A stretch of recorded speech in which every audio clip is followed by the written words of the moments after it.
Yes. Did you go to the game on Sunday? Mhm. All bundled up? My wife went. She lasted the whole game. I said, if you're going, I don't don't- want, you don't leave. we're not leaving. Again, an exciting fourth quarter. It's just like crazy. You look away and it's like, wait, what? What? You know. Saying, Mhm.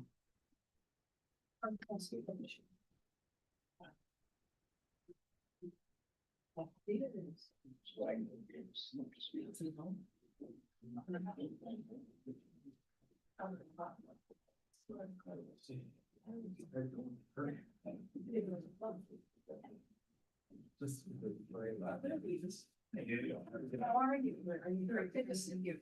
Nice to see you.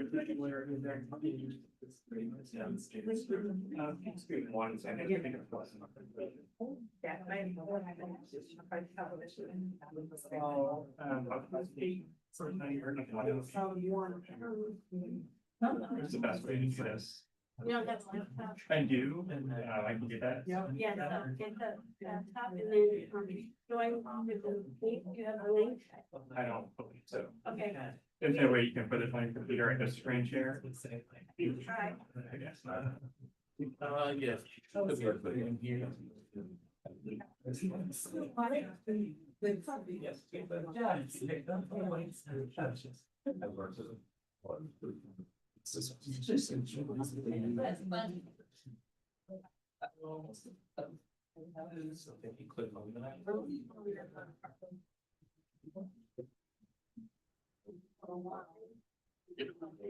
It should be showing.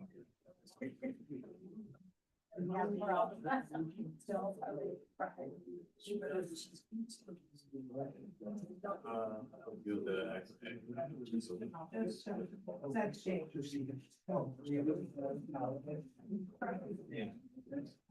See if he's getting bigger than this.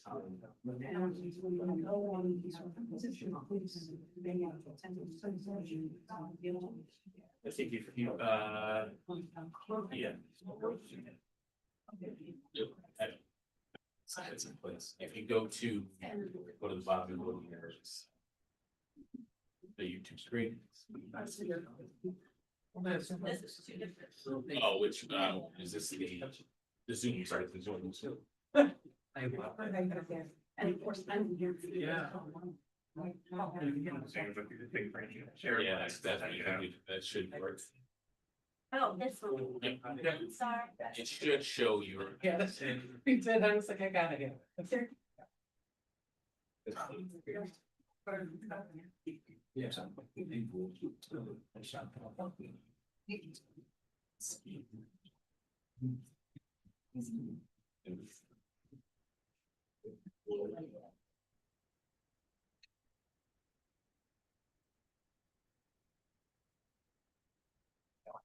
Yeah, it's the middle, the right here in the middle.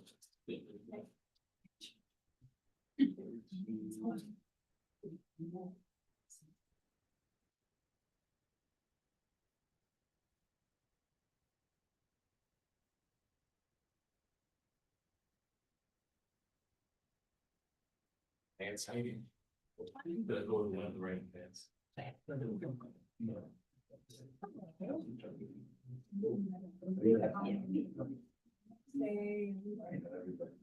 gotta remember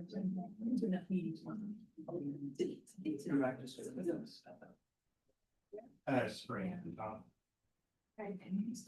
What's other application windows?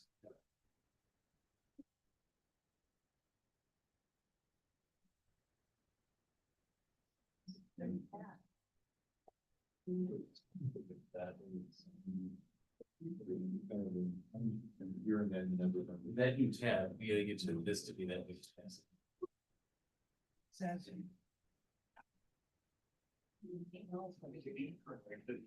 Let's go to the document over to your web browser, so now says that, right? It's a document there too. So you're saying go to. See my. Yeah, that's, yeah. You can put that. I like it. So here, so. Oh, the 29th. Oh, no, but I think it's on top. Oh, it's not, I'm sorry. It's on the. See this.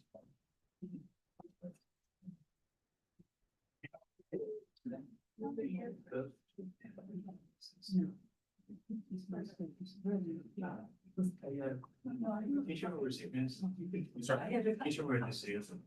That's, okay. I remember seeing that in the other. I think it was there, but. I think most people are pretty well covered for like roadside stuff. Just mind that for a second. So see what's- And it's something you wanna bring up. I don't know if you want to change that now. I don't think we should have. May 1st, we want to do that. Like they're very pretty selling quick. I guess. I see them going on property. Yeah, yeah, you can take that out. Just have no, Looks like this computer. no time frame as long as they're active. You could say you don't want a time frame on it as long as they're actively selling. You want to just put that change in there. I'll support you on I that. think we need to put that. Yeah, I know. Let me go grab. Sorry. I'll go to. Yeah. Okay, that's right, I'm done. Then, I'll just see a little thing. Give me your email. Sorry about that.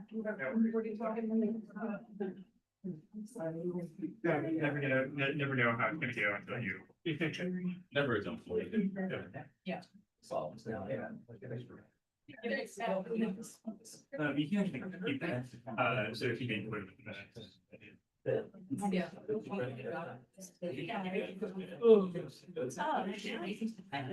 That's the only document on. You're okay. Yeah, yeah. That's taking about. Yeah, I'll be right back. So here's. Good evening, welcome to the regularly scheduled town board meeting for December 10th, 2025. Please join me for the pledge of allegiance.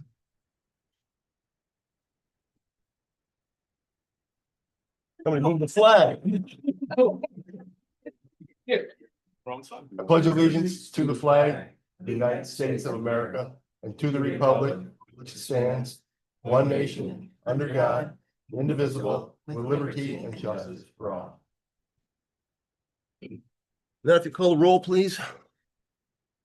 Just give us one quick second. Just second before.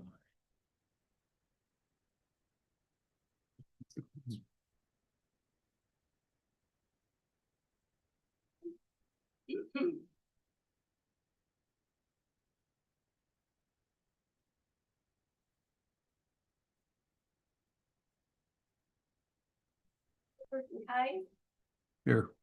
sorry. Councilperson Chase, Here. Supervisor Williver, Here. Councilperson Morelli, Here, Councilperson Brown, Here. Why don't we start with public comments, and we're waiting on Todd for the presentation. Any comments from?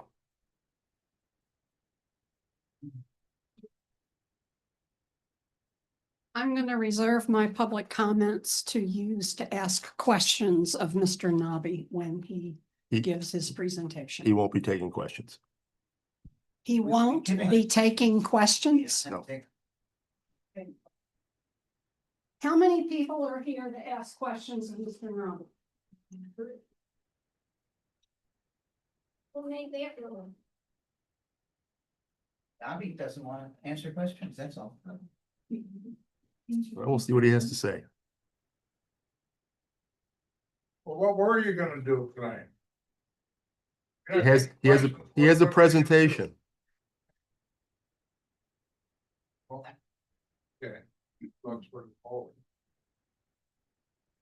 Good evening, Mary Ann Rizzo, Stoll Road. I'd like to address two issues. The first one being the resolution to authorize an easement with Niagara Mohawk. Is this close, too close to you, or what? How does this feel? Okay? You gotta stay right there, cause you're gonna be on camera. Okay.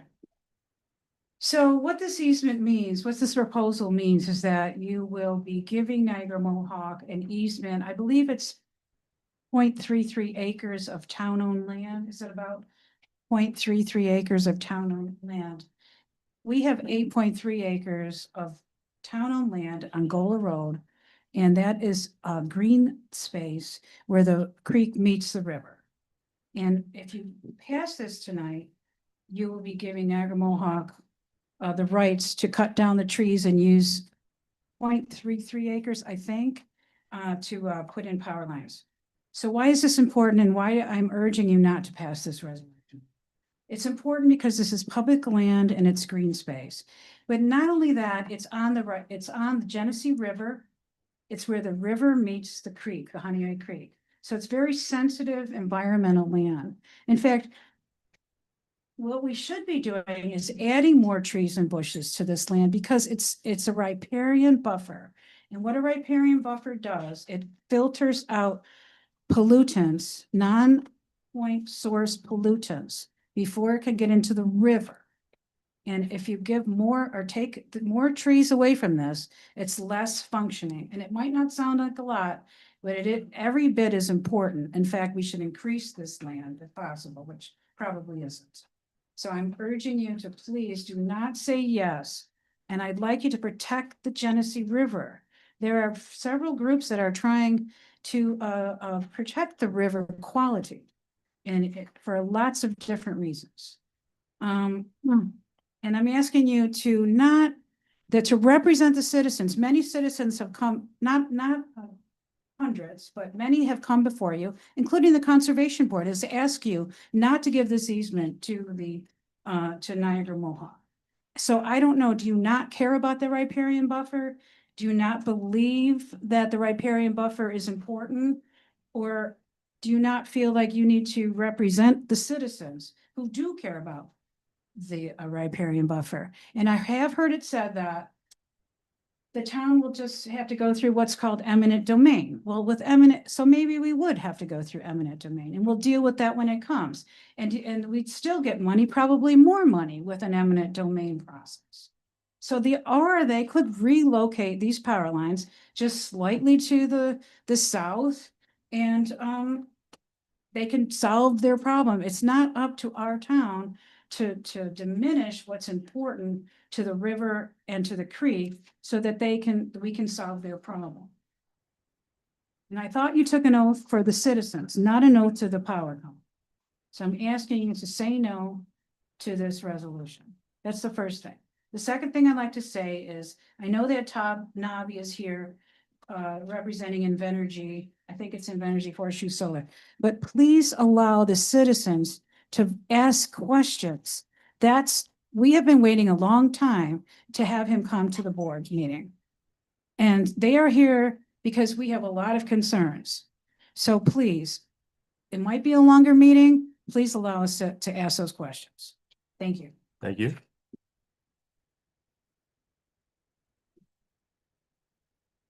Mary Ellen Heyman, Middle Road. I'm just coming for a brief comment tonight and follow up with Luther from last week's meeting regarding the creek, the pond on Middle Road. I did bring with you an executed easement and for you, executed easement and the minutes of the planning board where this was discussed. So I wasn't sure if you had it or not, but I want to make sure you have it because the residents of Middle Road are still concerned and believe that town is responsible for that pond. Can I get this to you? Thank you very much. Thank you.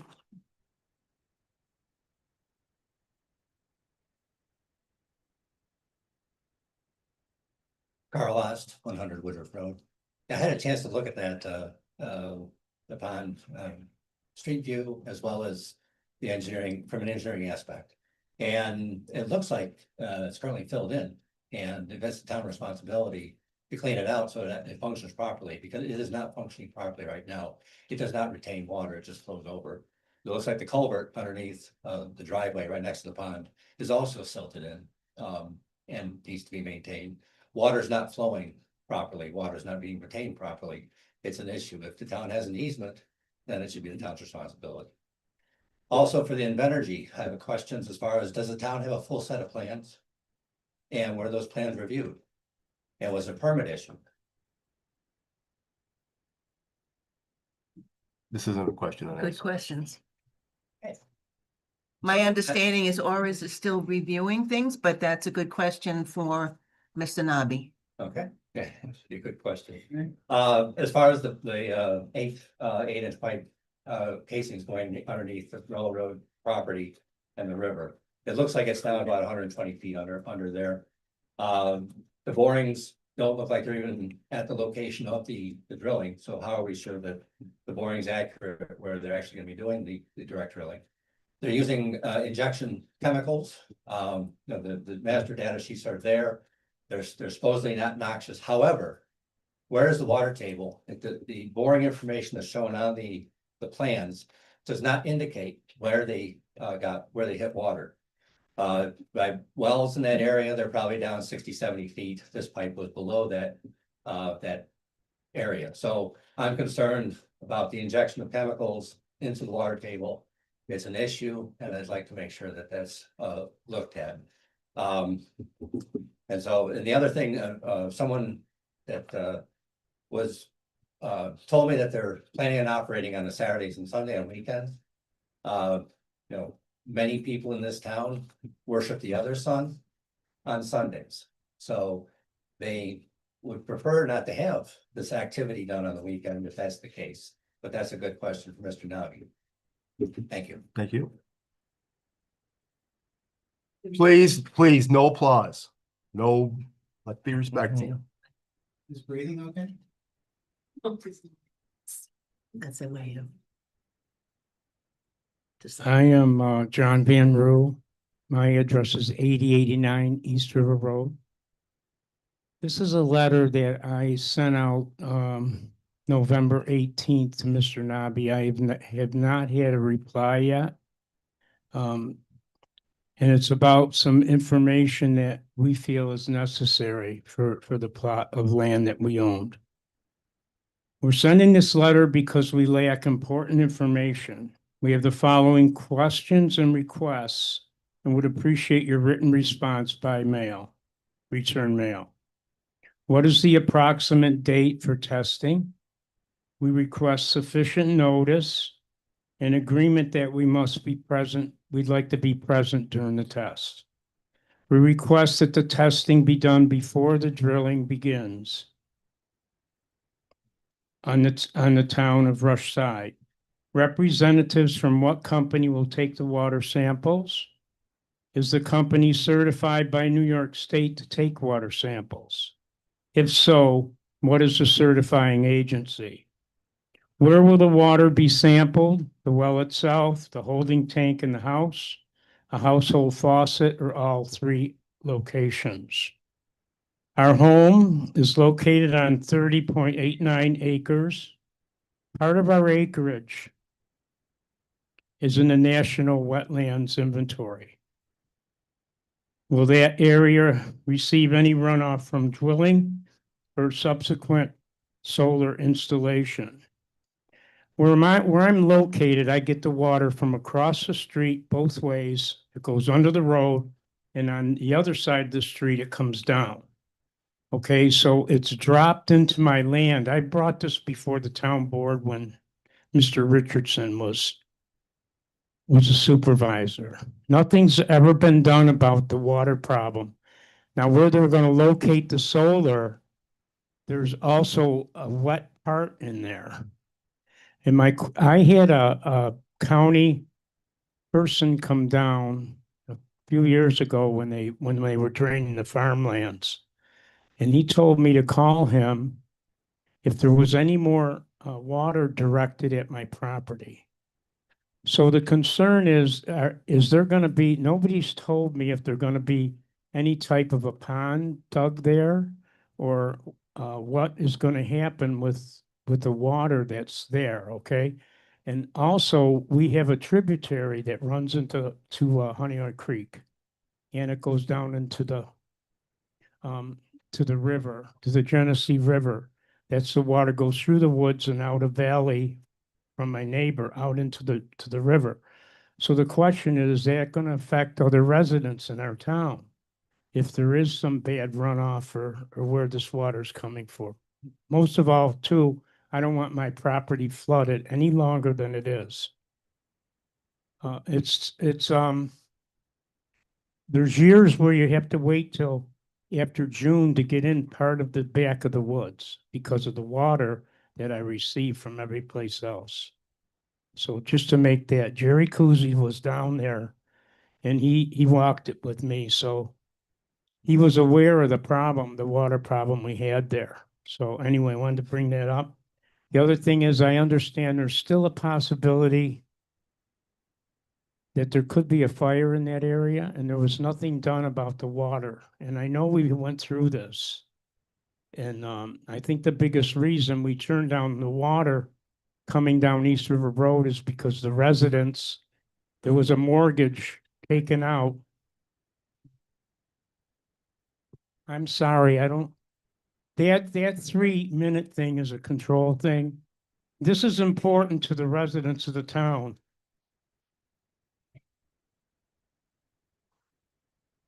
The supervisor already has this letter, I believe. Yeah. But I wanted the townspeople to understand because they could be affected. He should be allowed to continue. I didn't set up the These are 3-minute things rule. that You I've set up. never heard about for his property, and he is in direct, he's within the radius of the properties that his property is going to be tested. His is That's right. the one and only one. That's And right. he's making comments that I have not heard. Yes, No, I'm fine. thank you. Or if you want, or Finish up, please. Okay. Okay, we'd like to know what laboratory is going to perform the testing. And is the laboratory certified by a New York State agency? If so, who is the certifying agency? And then I said, please send a complete list of every test that the water samples will be tested for. Approximately, may we expect to receive copies of all lab reports after the samples are taken? When will testing be done after the drilling? Is there going to be any testing after the drilling periodically to see if something's gone wrong? Those basically are my questions, so. In order to that, we ensure that we have proper drinking water. But thank you for letting me continue. Thank you. Thank you.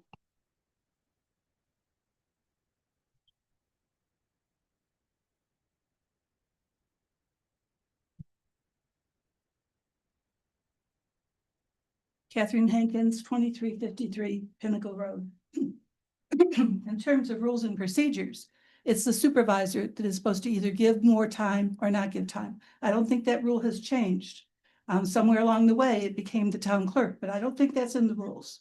But I would like to say that the rules should be postponed. Any amendment should be postponed until next year. Those rules were created with board members who spent not weeks, months, they did it over a year. And if there's changes that should be made, they should be made by the new board that will be coming in next year. And they should be vetted and discussed and have a conversation with the public. There's no need to even put that on the table tonight. But the other resolution is Niagara Mohawk. It's not done. It hasn't, it says a seeker review. You can't just say, well, it's not necessary because it's an easement. But I will go out there and knock on the doors to get that resolution. It's subject to a permissive referendum, which I had to put on the table here to say, this is public land. It was put on the maps in 1993 as parkland. But this land has to be reviewed for seeker. Why? Because we have had flooding in this town. This is where the Honeoye Creek comes into the Genesee River. The state of New York has spent, I think, upwards of $400 million to help make sure the Genesee River is flowing clean into Lake Ontario. We're all in this together. We can't have non-point in pollution. So it's true. I know that the utility company will end up with an easement. I know that. But what kind of easement? How much this town gets for that easement? So I appeal to the board members that will be sitting here in January 1st. Let's do the right thing for our town. Let's make sure that we end up having the utility company make any repairs that are necessary. And $2,500, $3,500, that's not enough. Because what's going on Gola Road could impact the water quality for all of East River Road. So let's make sure that that resolution works for the people of the town of Rush. Because it's not just on East River Road. Whatever those costs may end up being, they will be carried by all of us as taxpayers. Because we are in this together. And Horseshoe Solar is the biggest thing that's come into our town in probably 100 years. And so let's postpone this and let's do our homework. Let's do the due diligence. When you see that you giving, it's unbelievable. Giving that this resolution shall take effect immediately, you're missing that it's subject to a permissive referendum. And it raises the red flag. A permissive referendum means it's important to the people of a town. So don't do it. Because if I have to get on my, I'm an old woman now, but I can get my boots on and I've got 4 other people and we'll get that petition signed. What a waste of time. What a waste of time during the holidays. So take that off the agenda and take the other one for the code. We do not need to do either one on the what is it, the 10th of December. Thank you very much. Thank you. Thank you. Please. There you go. Anyone else?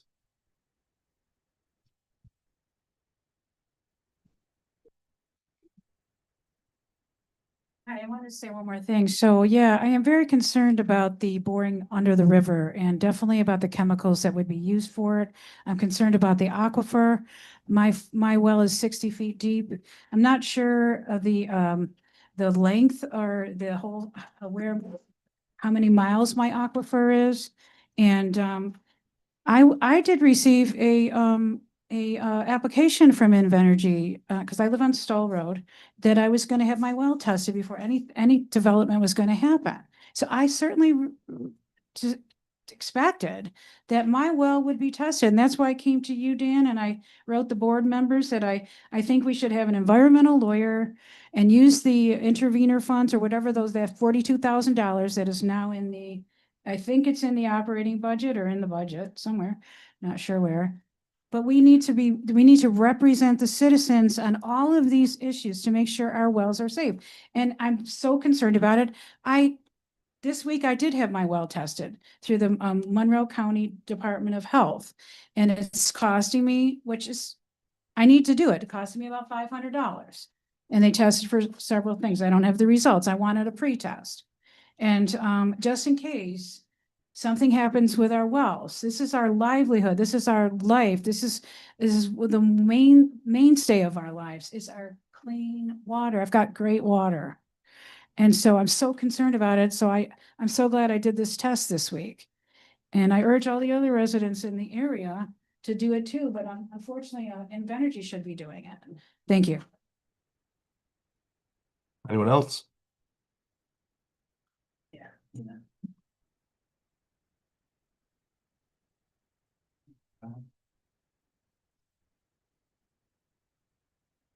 Robin Rapport, Meadowood. I feel like Rush is the unwelcome bastard in this whole deal. We were not notified immediately when Invenergy decided to build this stuff in the first place. It was an afterthought. Rush was added as an afterthought.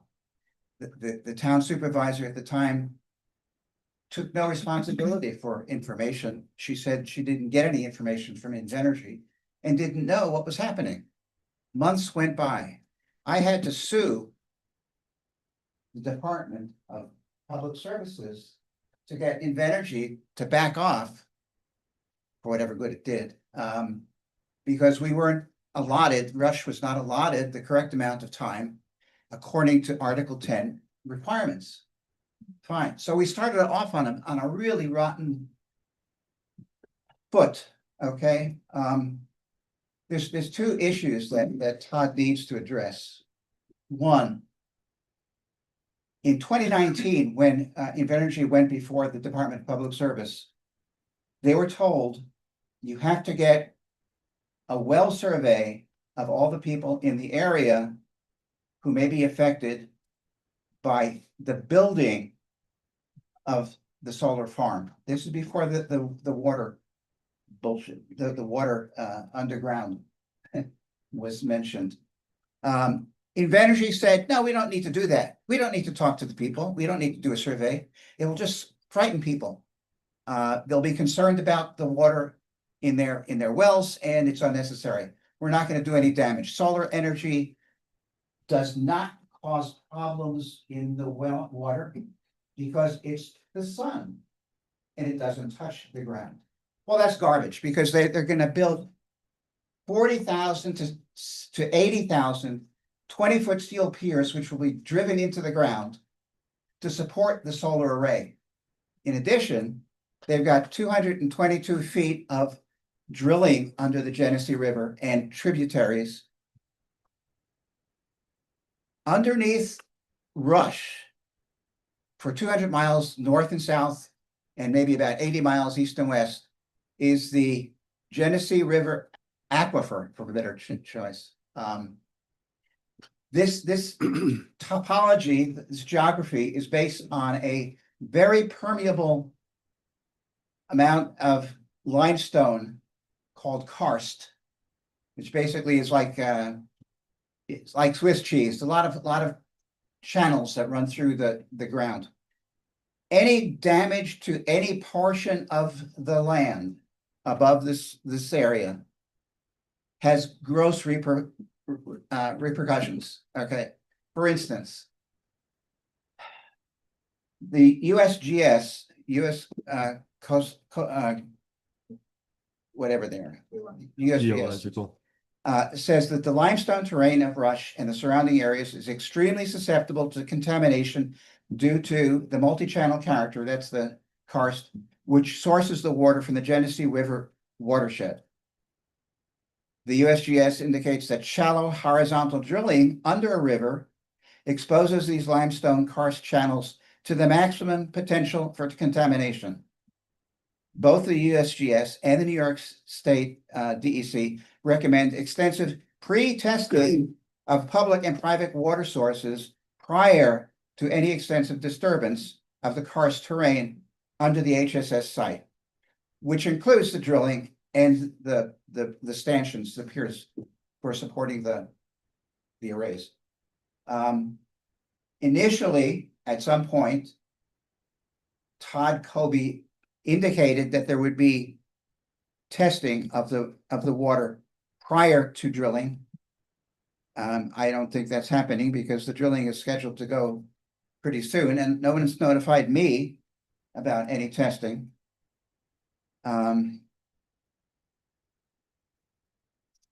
The EPA, the USGS, and peer-reviewed studies have documented that the karst aquifers are particularly vulnerable to rapid contaminant transport from spills, well integrity failures, or frackouts.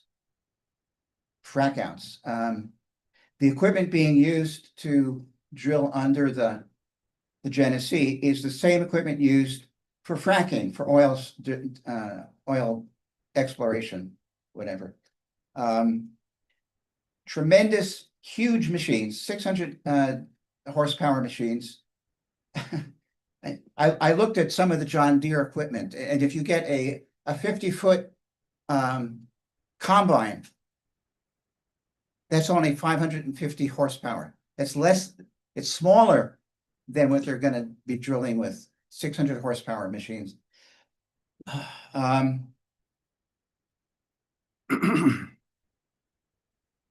we are the unfortunate child of DEC and Invenergy. And we are not getting the appropriate response from either of those companies or entities. That's it. Yeah, thank you. I think, I mean, personally, I think that the board needs to take more responsibility for what they're doing here. Not less, which is what I see. Thank you anyway. Thank you. Anyone else? Please. Oh, it was. Just money, just money. All right, Todd, you have a presentation? And that if you just let me into. It says I'm just waiting for you to let me in. It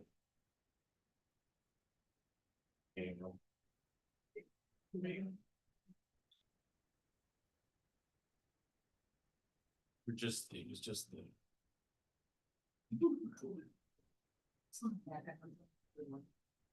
This is a FOIL request for you.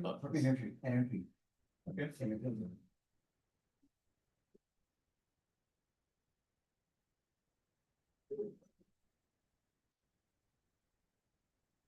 I'll just.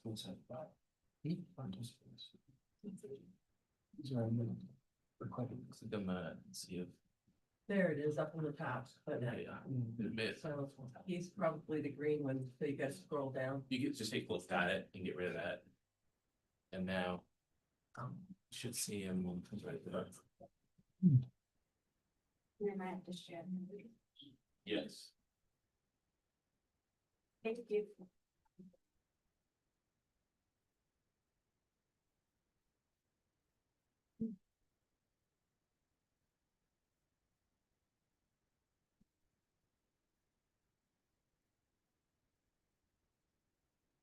As can do, yeah.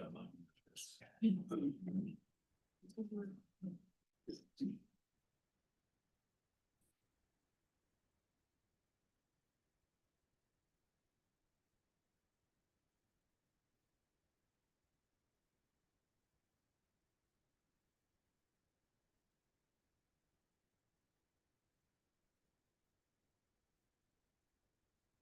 there an outlet nearby, by chance?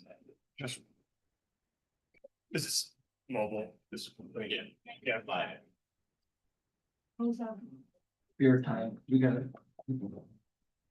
You have to have a round in I there. do. Sorry about that. That's not a problem for. That minimize the right side. That's not on my side. No, Okay. he's got the boot. In that bottom. Yeah. The bottom part. Yes, okay. Thank you.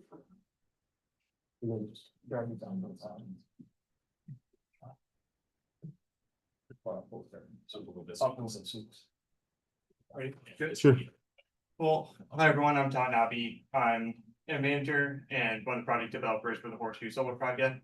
I've been involved in the project since about 2022 when I was brought on at Invenergy.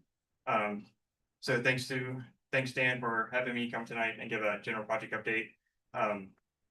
So.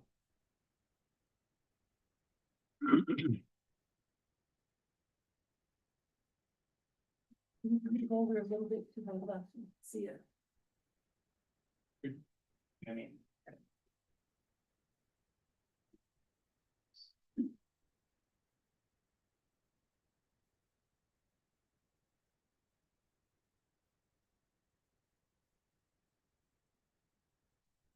So just a little overview of, Invenergy, just in case anyone's not familiar, we're one of North America's largest privately held renewable or clean energy company. We have over 30 gigawatts of generation that span from natural gas, solar, storage, and land-based wind. We also do a lot of solar manufacturing. We own and are a majority owner in Illuminate USA, which is a solar manufacturing plant in Ohio and one of the largest and most sophisticated ones in the world. Also, we provide a services company that does renewable energy support, mainly on service and operations for onshore wind projects. So it sounds like everyone here is pretty familiar with the Horseshoe Solar Project. I thought I'd just go over some of the key points, just to review these. So Horseshoe Solar is a 180 megawatt project. It is fully permitted with the New York State Office of Renewable Energy Siting. It is fully contracted with NYSERDA, the New York State Energy Research and Development Authority as well. Horseshoe was issued its siting permit back in December 9th, 2022. With this project, you know, we see when it's fully built, at least 3 to 4 full-time jobs. We have host community benefit agreements that are in place with the town of Rush, the town of Caledonia. We have road use agreements in place with both towns as well. We are, you know, right now in our project timeline, we're still in we're transitioning now out of our development phase, which has been taking place since 2018 until recently. We are now moving into one of our first phases of construction, which is our HDD bores, which will go underneath the Genesee River. We expect construction to take just general construction from start to completion. When the project will be fully operational, about 2 years or so. And then project would be in operation toward the end of 2028 and full operation in 2029 going forward. So Horseshoe received a limited notice to proceed from the Office of Renewable Energy Siting back on November 28th, 2025. We are planning mobilization for their right now we have late December into early January, most likely looking like early January before we do any site prep and mobilization. General site preparation for the solar project will likely take place in late 2026, moving into kind of our major civil mobilization site preparation around April of 2027. So, and then which is the full construction. During construction and at peak, we expect to have over 300 jobs created through labor requirements for the project.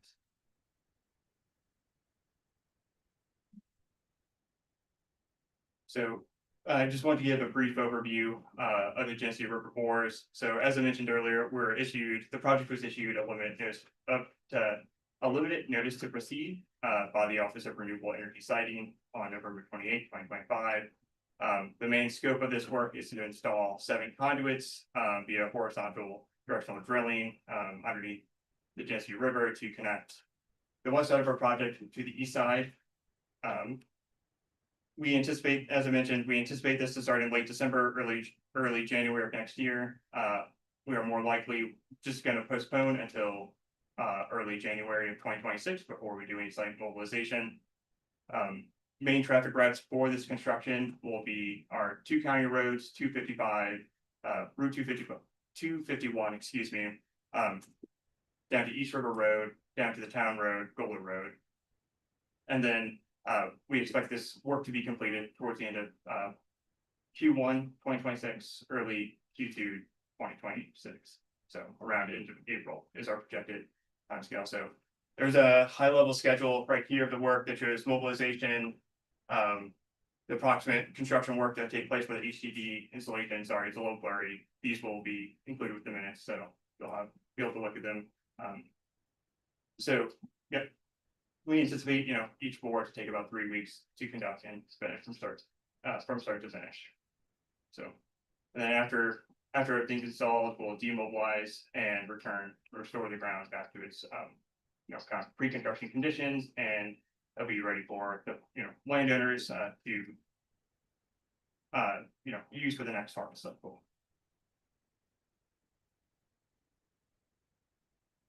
Looking into kind of like the next year, kind of the town can generally expect from us. We will be more active with our public filings as we've been ramping up over the past 6 months. We plan to finish our tree clearing compliance filings. We plan to have these submitted around Q1 of 2026. We don't have any firm deadlines yet, but we have a few remaining documents that we'll complete our review, work with ORIS to complete our review on. towards the end of Q1 2026, leading into the second quarter, we'll start submitting compliance filings associated with our civil and high voltage compliance filings. So that, those constitute work around grading, site prep, access road installation, and our collector substation build out. Moving towards later 2026, starting in November and after a notice to proceed is issued by the Office of Renewable Energy Siting, we will start looking at the opportune time to start tree clearing across the project site. We have a window that we can operate in from November through March of every year. We'll likely, because we will only be clearing about 30 acres of trees across the whole project site. This will take about 3 to 4 weeks worth of time. We'll probably plan this towards the latter part of 2026 or into the early part of 2027. Before that phase of construction and site preparation, when we will be issuing notices to landowners about 2 weeks in advance of start dates, everything. So we're planning for full construction of the project to occur around April 2027. With the project hitting its commercial operations date around the end of December 2028. Kind of when we mobilize for full construction, those activities are generally site preparation, that includes grading, access road development, pile panel installation, cable installation, and then build out of, any facilities that we need, such as our operations and maintenance facility. Again, before that, because we are phasing our construction, we'll be issuing out notices before that phase of construction. And then also kind of with that phase of construction, we do engage very closely with the town highway superintendent, town supervisors. We usually coordinate with our contractors to do 3-week look aheads where local, county, state officials are all involved to understand, the day-to-day activities that are occurring at sites. When all in all is done, the anticipated commercial operations date, so when the project's live and generating electricity and putting it onto the regional transmission lines, is expected to be closed out around December of 2028. Just giving kind of a general overview of what the construction looks like. Usually we start with site preparation. Site preparation is the general terms, but we usually come in, we pre-seed the area that helps establish vegetation. Then we usually roll out with grading, access road developments, and kind of more civil construction related items. Once kind of that initial infrastructure is established, we'll move on to pile driving. Then from there, pile driving will lead into our racking system installs. Then we'll kind of close it out with trenching and electric cable installation. Kind of towards after that initial site prep is done, and in reference to kind of our generalized schedule around 2028, we'll start seeing deliveries of modules. Those will be, are one of the final things to be installed before the project goes live or starts its testing and commissioning. And then we'll also see deliveries of inverters around that time as well. So, and then after everything is installed and constructed, we'll do post-construction restoration. And then the project will move into its operating phase where it'll, operate for a useful life of about 20 to 25 years before we, start looking to the next steps. Which are, when it comes to next steps, it's either decommission the project or doing a repower. So decommissioning, New York State has very robust decommissioning requirements that we have to abide by. These are outlined in 94C, which is now becoming Article 8. This is outlined in Horseshoe siting permit, the guidelines that Horseshoe has to follow when it comes to decommissioning. So Horseshoe is developing a decommissioning plan that will be submitted to the state for review with our civil compliance filings in 2026. As I mentioned, following the useful life, all the components will be removed based on agreements, local and state requirements, and the land where the project was existing will be returned back to its state. Yeah. Yep, will be restored. So, and then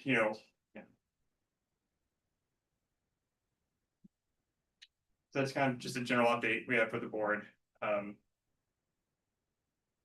So if people are looking for more information, you know, we encourage you to go to our website. It's where all our publicly available documents from permit application to receiving the permit to all our compliance filings are held. Horseshoe has a site with the Department of Public Service, where all our compliance filings are publicly available for review, download, and everything. And everything that we do and transmit and communicate with Dover is publicly available on that website. These are live links, so if there's electronic version generated these meetings, you should be able to access these links.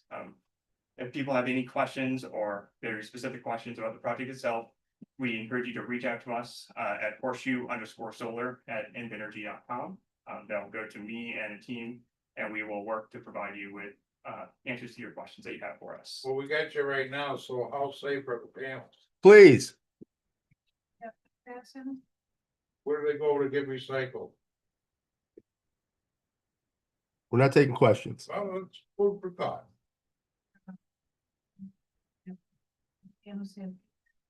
Not to my knowledge.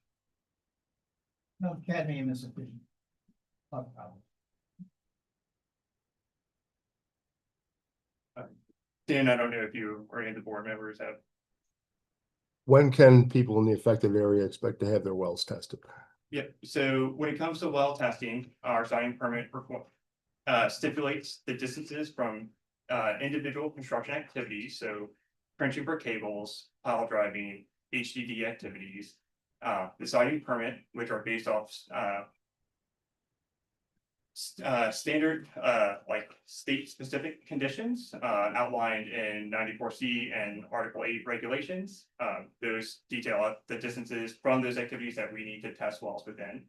So if a residence falls or property line falls within that distance of that, we'll be reaching out to you, sometime in 2026, probably about mid-2026, as we're moving forward with civil compliance.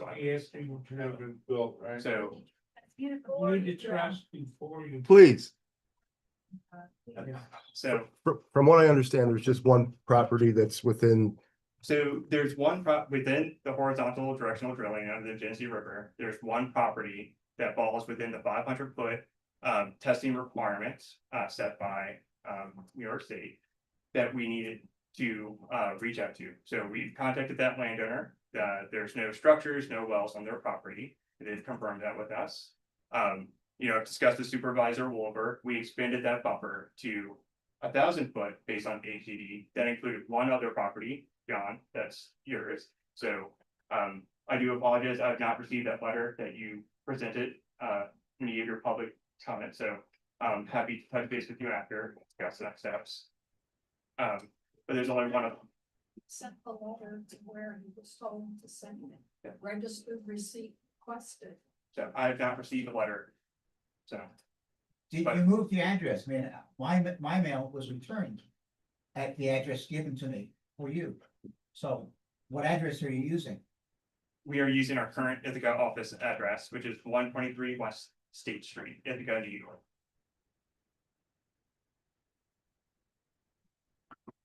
Any other board members have questions? What was that address again? Our Ithaca office address is 123 Yep. West State Street, Ithaca, New York, It's not the address, it's given. 14850. We just moved into that location June of 2025. What's the zip? 14850. I thought people were going to be able to ask questions myself. Do you have a direct email? I do. So This is all lease land, right? Correct? this is, yep, this is all privately owned lease land with agreements with each landowner. A lot of farmland, correct? Yes. Well, Yes.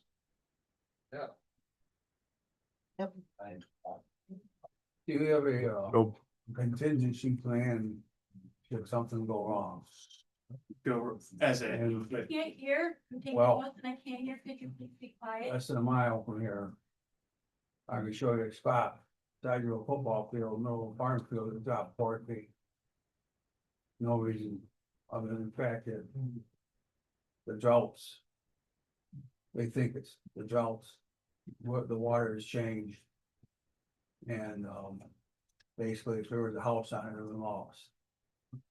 So. There is potential. I saw today. On the Weather Channel, that these type of holes are more. Are starting to show up across the country.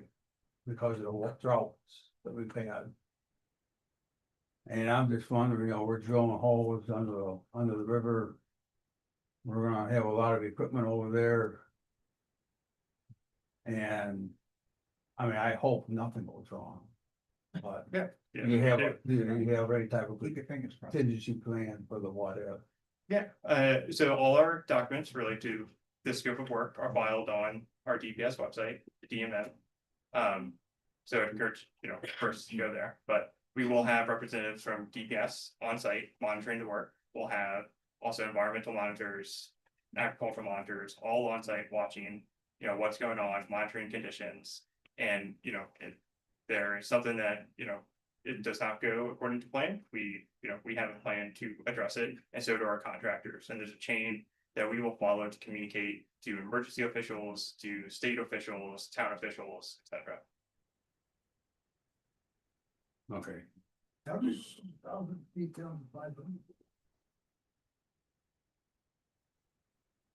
Anyone else? We asked that they increase the radius. For the testing. I was under the impression myself that the well testing was going to start before any construction, not piecemeal, any construction, and it would involve, what was it, 1,000 feet from the perimeter of the whole project. We got pushback from that. Mr. Nabi said that they were only required to go to 500 feet per their permit for this segment. So I didn't realize the permits were segmented for this project, and that affected the well testing. Whether that was explained, I can't tell you, but I had heard, I thought you were there when he. I was there. When he expanded. Yeah, And he I'm said about that. Yeah, but he said the HDD drilling was gonna be first, and then when he gets to pile driving, then the people in that affected area would be tested. Correct. I was just explaining my perception, initial perception. Okay. And then we asked Mr. Nabi if he would increase that to at least 1,000 foot, and that's where we captured Mr. Van Roo's property. He's the only one that fits within the parameter, that for this particular segmented project. Yeah, that's correct. And then we also discussed with Supervisor Wolver and Board Member Morelli that prior to the major construction that we would survey voluntarily within 1,000 foot of the project boundary. And, with that survey would offer voluntary well testing. And that's what would be reissued back in or out in 2026. Voluntary, what does that mean? We are only, we only need to abide by what our permit requires us to, so the distance is there. So we'll reach out to people, that respond to that survey, so we're doing this as a voluntary measure. So, when we issue that out prior, in mid-2026, people that fall within that boundary, they respond to us, we will offer well testing to them. Responded though, and they didn't get the. So back in 2023, we just sent an initial survey out to identify wells within 1,000 feet of the project area. It was not a survey to move forward with testing wells. It's just to identify where wells were located as we. It was an 8-month late CYA from the DPS request in 2019. We are compliant with all our, permit requirements so far, so. Who else set? So.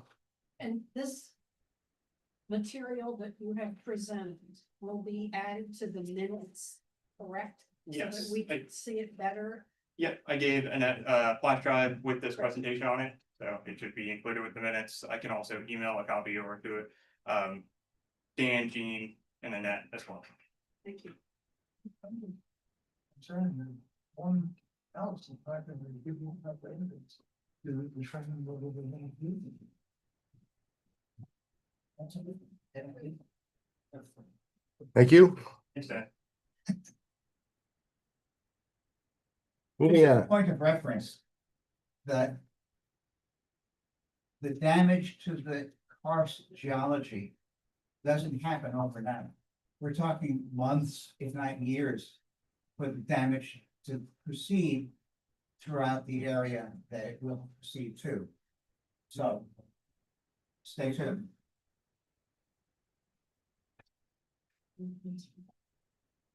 I do not envy you, Todd.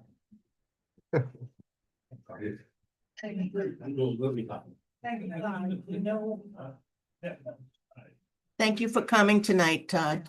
Thank you. for having me, Dan.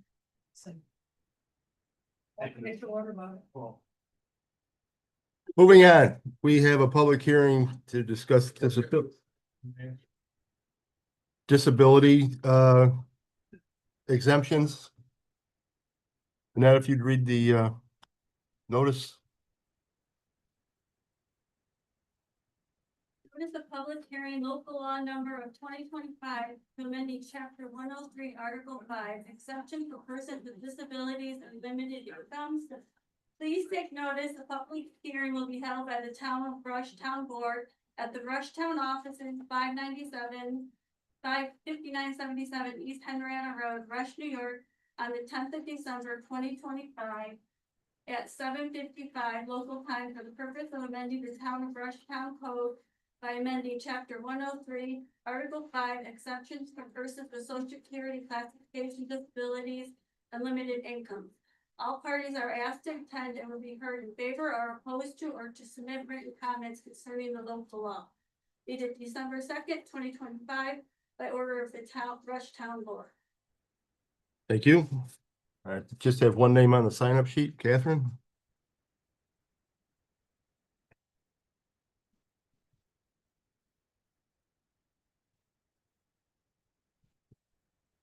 Catherine Hankins, 2353 Pinnacle Road. My advocacy name is Catherine Capella, and I'm an advocate for people with disabilities, children and adults.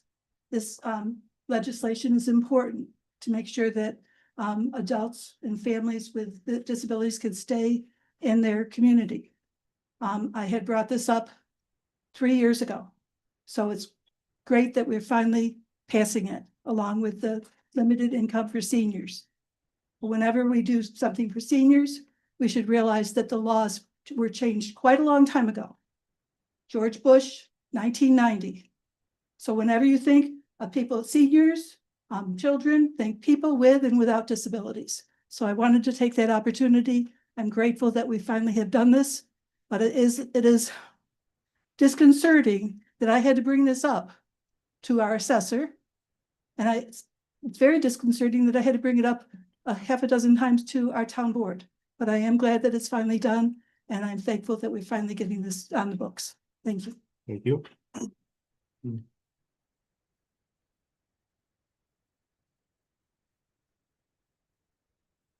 The only comment I had, guess I'll make a motion to close the public hearing.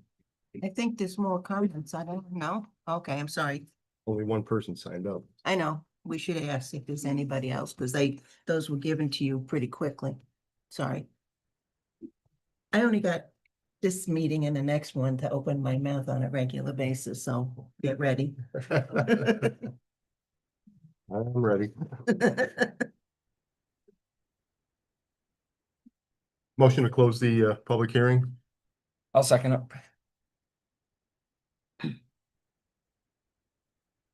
Councilperson Kai, Aye. Person Chase, Aye. President Williver, Aye.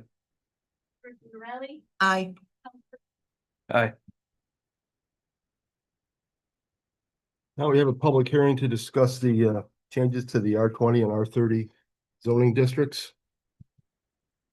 Janet Glocker. Oh, Yeah. would you read the notice? And I'm gonna give one quick update, to address some comments that Councilperson Morelli had last time, just Okay. in case. All right. Thank you. This is a public hearing local law number of 2025 to amend the Rush Town Code chapter 120 zoning residential district R20 and R30. Please take notice the public hearing was held by the Rush Town Board at the Rush Town office 5977 East Henrietta Road, Rush, New York, on the 10th of December 2025 at 7:58 PM local time for the purpose of amending the Town of Rush Town Code Chapter 120 zoning residential district R20 and R30. All parties are asked to attend and be heard in favor or opposed to or to permit written comments considering the local law. Dated December 2nd, 2025 by order of Rush Town Board. Thank you. Kevin, you had a comment? Yes, there were two comments that, I believe, Councilperson Morelli had regarding the revision to make sure that, one, there was is it related to the aircrafts and airfields, or airships, I should say, that there was, that those were not going to be allowed, any future ones. And there is in the code, there is a provision in there that states that basically the pre-existing one is fine, but it prohibited uses include specifically, new airfields. So there will be no airstrips in the town of Rush unless this board makes a change, assuming this goes forward. I did find that. Thank you. And then in addition, I think you had a comment regarding the signage, that there should be no signs in either the minor or the major home occupation sections. And there are provisions in there that say that there shall be no signs in either of those proposed use areas. So I just wanted to I wanted to say it public so that everybody else would hear in case other people had some comments or questions. I appreciate that. I found that as well. So thank you. Well, we're a little bit shall we say, under the weather. Oh, what? Yeah, okay. We'll call it that. All right, first, Janet Glocker.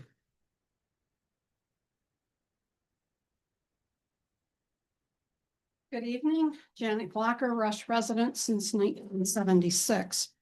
I've attended the relatively recent important meetings, including the comprehensive plan meetings, the workshop meetings on the budget, a several month stint at the code committee meetings, and the workshop meetings on this code revision. I've listened carefully to comments by Scott Strock and John Limbeck and reactions by Dan Chase, Luther Kiles, and Jean Morelli.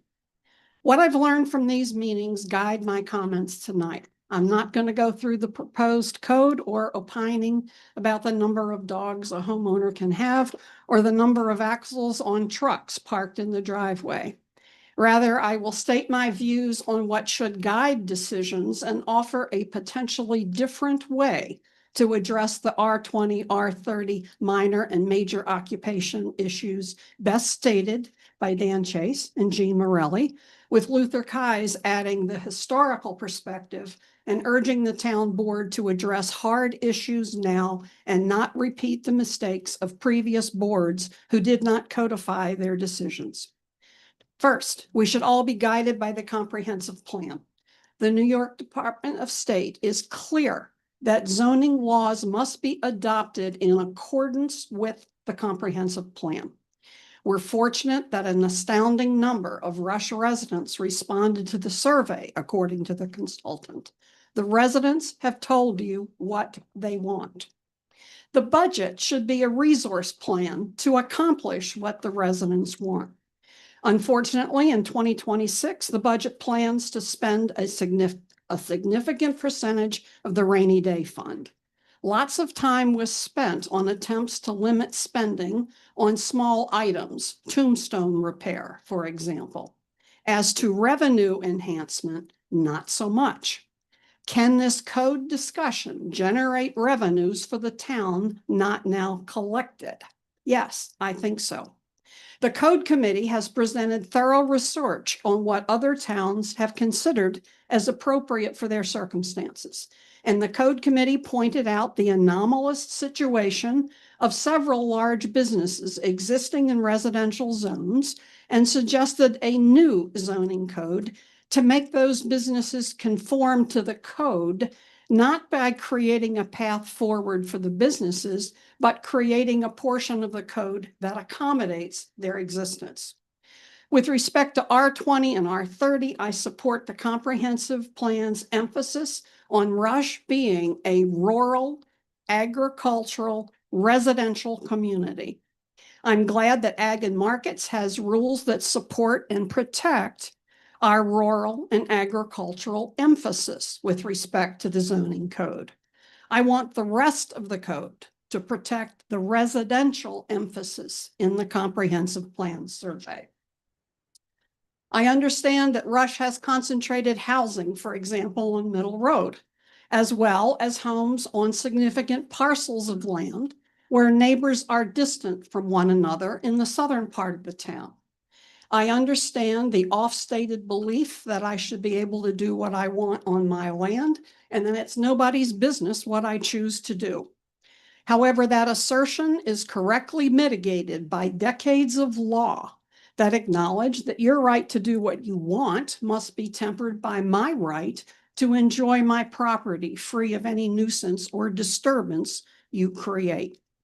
Where am I going with all this? I urge you, when considering R20, R30, minor and major occupations, to write the code to protect the residents who live in places like Middle Road, but create structured workarounds for those who live on substantial parcels of land and want to create and operate a business there. Dan Chase, you said there has to be a way. This philosophy should guide the discussion of minor and major occupations, recognizing the challenges that Jean has raised. Zoning has its own word usage, and so I use the term workaround because I don't understand zoning word usage as thoroughly as I should. What do I mean by workaround? If a landowner wants to create a business but lives in an R30 zone, come to the planning board, make your case, ask for a temporary 5-year special permit to get your building started, your business started. This temporary special permit should not follow the property, but only exist for 5 years. At the end of 5 years, if your business is successful and you want to continue with your business, move to one of the light industrial zones, recognizing that the town has gifted you with a special consideration because the comprehensive plan encourages business creation and revenue enhancement. This workaround accomplishes the outcomes sought by the 2 Dans and the other comprehensive plan volunteers. It acknowledges that we want to encourage businesses to locate and grow in Rush. The temporary nature of the special permit creates a certain outcome, a path forward that protects the residential nature of the town, acknowledging this major comprehensive plan goal.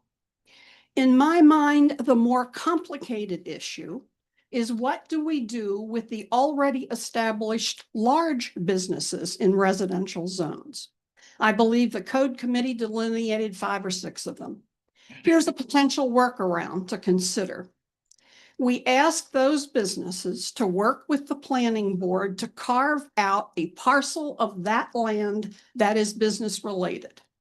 We subdivide it to recognize that discrete business parcel.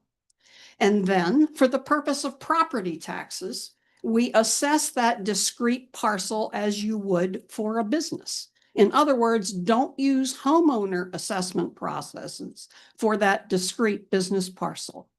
Going forward, the business can be sold within the immediate family and continue to operate.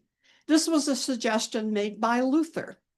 When no family owns or operates the business ceases. It cannot be sold and continue to operate as a large business in a residential zone. The discrete parcel then goes through the planning board to be reincorporated within the rest of the original parcel, and thus the original parcel is now properly residential, no longer housing a large business. Derek asked this question about the existing airport continuation. The board was unanimous in wanting airports to eventually cease. There appears to be a precedent for this parcel within a parcel solution to an existing business in a residential zone. It's my understanding that the Werner solar installation has a discrete parcel for the solar panels within the overall Werner parcel. The property taxes due on the solar panel parcel are billed to the operator of the solar entity, not to the Werner family. If you believe that any of these ideas have merit, send this R20, R30 portion of the code work back to the code committee. Have them create temporary special permits that do not attach to the property. Have them review the minor and major occupations portion of their work to accommodate temporary special permits. Figure out the resultant roles of the Planning and Zoning Appeals Board. I know these comments, if accepted, lead to more work and time spent. But Luther pointed out that these are the same challenges from his previous time on the board. Thank you. I'll send these comments to you and respectfully ask that they be included in the official record. Thank you.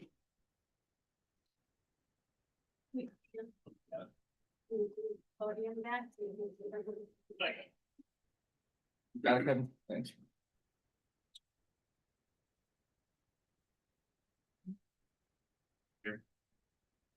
I think you gotta go a little bit that. There you go. Oh, was I not on Zoom? You were. It's funny. You were just for. Don't worry, we got a photo right now. Okay. Sorry for the start. I'm fine. I just speak. I'm okay. Carl, you're next. Carl Ost, Woodruff Road, but also a member of the planning board. Just speak a little bit, then they can't hear you, it's not showing. Really? I have to be this close? Yeah. Oh, my gosh. So appreciate the time and effort was put into from the code committee. My issue is that I tried looking online on the town code for all the text for the revisions. I could not find that. So how can you have a public hearing if the public can't find the text that you're referencing for the resolution? It was under documents under proposed zoning changes.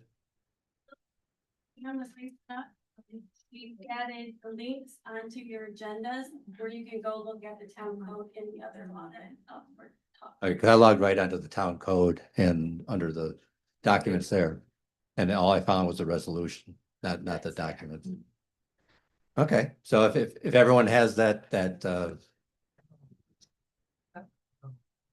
only Phyllis has that link. It is not an intuitive interface. So it's not just me. No. All right, so anyway, so my concern is if you don't have, enough circulation to have public comment, then you shouldn't be making a decision tonight on that issue for a resolution. Thank you. Thank you.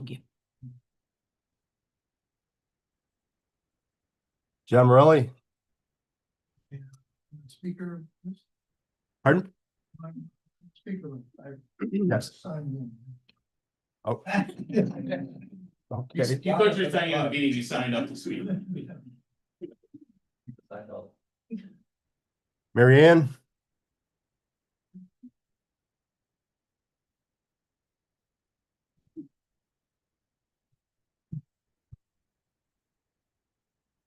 Hi, Marianne Rizzo, Stoll Road.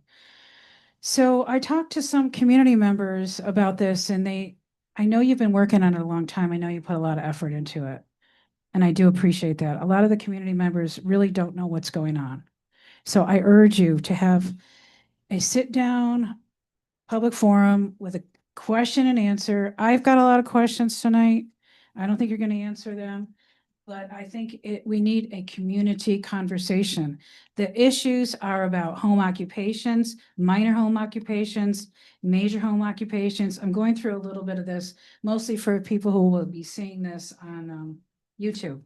an outdoor mall situation, which I know there wasn't a definition in there. I know it's been crossed out, but I would like to still discuss it. Additional quarries, I don't know if that's still in there. Indoor growing, outdoor growing. This is a very large document. I've spent hours and hours and hours reading it. And I've been to most of the workshop meetings and most of the town board meetings. Farm stands, outside storage of materials, landscaping malls, garage sales, accessory apartments, short-term rentals, kennels, fences and walls, mobile homes, manufactured mobile home facilities. And the list, there's even more. But what I'm saying is the public needs to come together, and I think that we can all learn from the question and answers of the public. Because I'm gonna learn about what Janet thinks, and I'm gonna learn about what Mary Ellen thinks, and I'm gonna learn about what Phyllis thinks. And we're gonna learn from each other, and we're gonna have those questions answered together. So I'm urging you to have a question and answer period. So I'll start with some of the things I saw. So it says here that page 17, building materials. Building materials are permitted 1 year from the date of commencement of the application. And I'm not sure if it's the application, but it was before that crossed out, no outside storage of materials. So my question to you is, I know you've got to this. First, there was no outside storage of materials. Now they're permitted 1 year from the date of commencement of the project. But now I'm asking you, I think it would be good for the residents so that they're not seeing the storage of these materials. I think it would be good if the resident could see them put in a certain area of I understand people are in process, people are building, it takes time. I think it'd be good if they were able to put the materials sort of in, the back section, just like we do with any other large vehicles and such. And that there was a certain spot to put them. Okay, so the landscape malls. What do landscape malls do for a community? I know this was crossed out, but it also wasn't in the definitions. So basically what I think landscape malls are is it says here 20-foot width and for any commercial or industrial building. And I think it was really, and I think from what I'm gathering, a landscape mall, I'm sure you can help me with this, is the function is maybe to provide some safety feature and a buffer from the road. And that's, it was crossed out, and I'd like you to revisit that, or at least a question I would ask, if we had a question and answer period, I'd ask you to say, why did you say, and the things that would be grandfathered in, it's not like we're gonna start requiring landscape malls, but I'd say to you, why did you decide to go away from the landscape malls and our landscape malls for the purposes of safety for residents, safety for pedestrians, I'm not sure. So then under the definition of major home occupations, now I'm wondering, a question is no more than one employee who is not a resident could be with a major, employed as a major home occupation. Does that also mean that the resident is also the employee, which makes it 2 employees? And that's a question that I have. So resident 1 is in addition, there's another employee, I'm assuming that's, and then, let's see, 4A, the planning board must find that the major home occupation is not likely to produce substantially more noise. Now the way that's worded, substantially more noise, it's a very subjective way of codifying it. It's a soft phrase, substantially more noise. And letter B, the planning board must find that the home occupation is not likely, I underline not likely, to produce more pedestrian traffic. Vehicular traffic, letter C, the planning board must find that the home occupation is not likely to produce more vehicular traffic. I think a home occupation, by the very, especially for a major home occupation, I believe it's going to produce more vehicular traffic, but it's not likely. Okay, so who decides that? The planning board? What does that mean? Not likely to produce more vehicular traffic. Number 9, the planning board shall consider all lots and neighborhood factors, including B, the size and number of vehicles. So I think this is for major home occupations, the size and the number of vehicles, including machinery, so they should consider it. But it doesn't mean that how many vehicles are allowed? It says how many vehicles are allowed for minor home occupations, but I'm not sure how many, maybe it's in there, that's why I'm asking for major home occupations. Things like that. So the planning board shall consider, so I just wonder how many vehicles, minor home occupation, like I said, specifies, I think, 2 vehicles. Airstrips, I did see that in there, and I see now Kevin Overton, thank you. You made sure that that was clarified. That was in the, just for clarification, that was. Right, thank you. Bed and breakfast. So bed and breakfast is, I was looking that over. So, and just say, let's say Stoll Road, for example. So if we had a couple, like, I think we have 2 5-acre lots on a private drive, and would a bed and breakfast be allowed on a private drive? We have a 1-lane road on Stoll Road. And if you thought about 1-lane roads, because if you have bed and breakfast, you have more deliveries, you have more people in and out. And I think it would increase the traffic significantly. So I think you should think about, I don't know how many 1-lane roads we have in Rush, maybe some of you will probably have an idea about that. And so what I'm asking you to do is to have a sit down. I think we need someone like a university professor, someone like John Morelli, or maybe Scott Strock, to give a presentation and have the community ask questions. This is a lot. There's so much in this document to even cover in one public hearing. And I just urge you not to move forward on this right now until the community has a conversation. Thank you. Thank you.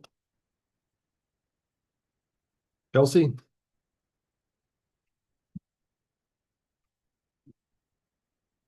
Good evening, everybody. My name's Kelsey. I live on Middle Road.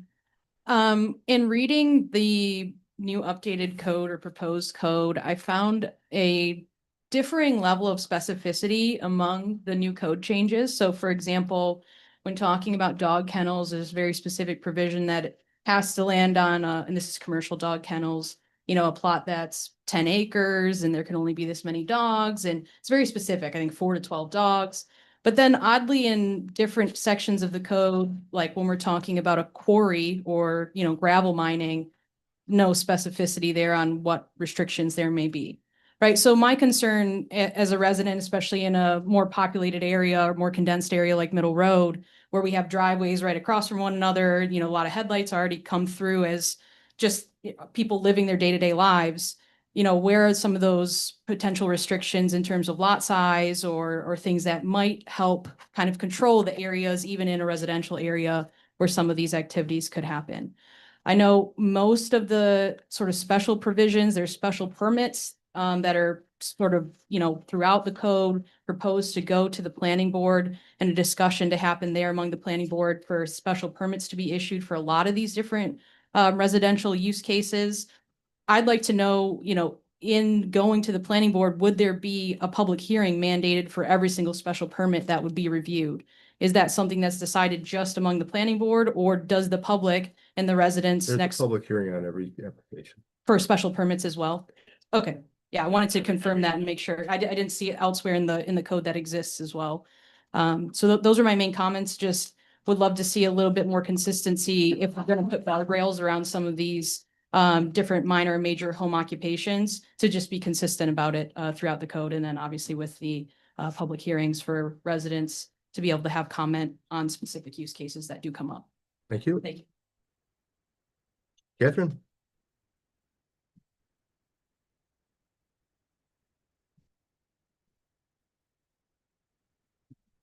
I would like to encourage the board to have the committee really present to the town what this code will represent before it's passed.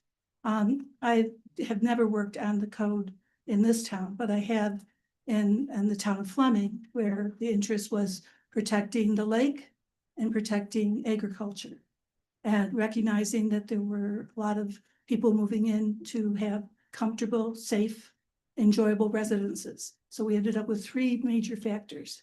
And in some ways, those are the factors here. How do we protect our landscape, our environment, our rural culture and character?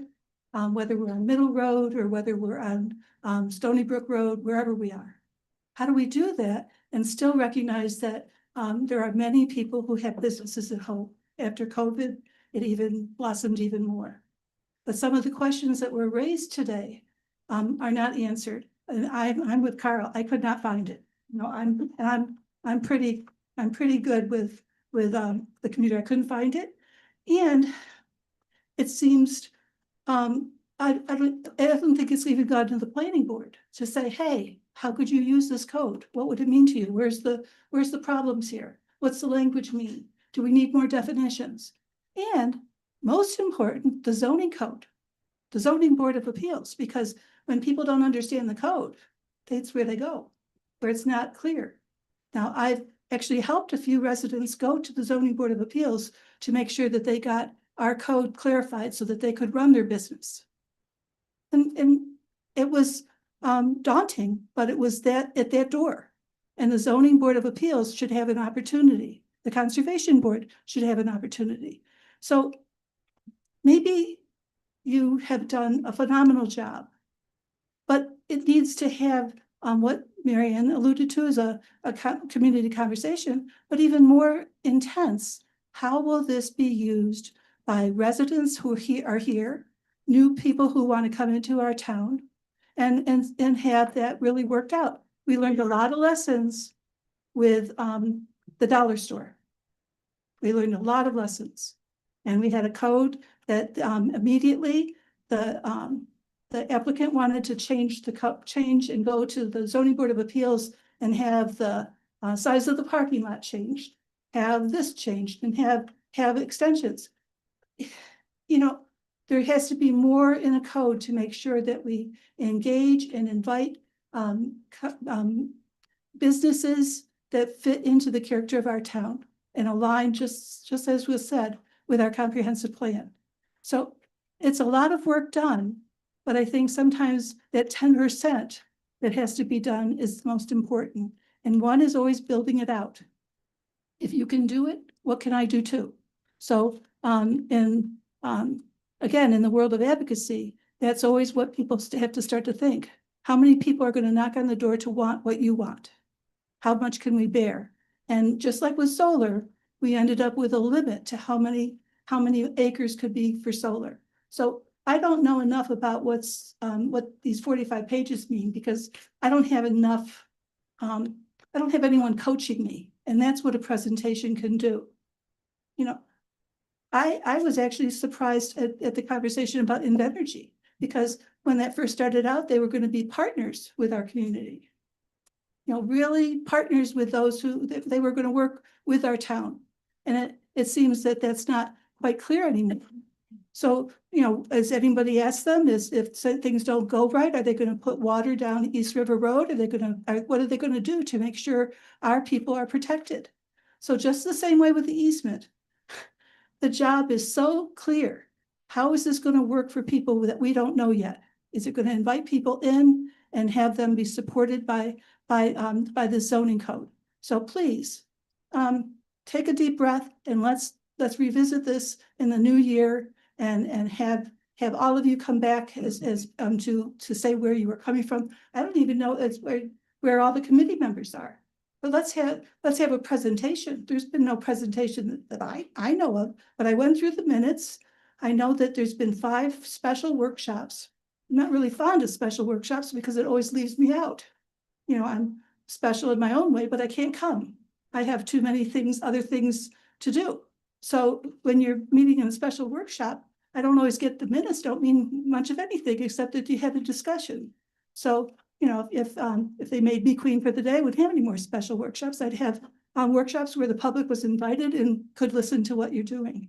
So please, give us all a Christmas gift, take a deep breath, and let's wait till 2026. Thank you very much.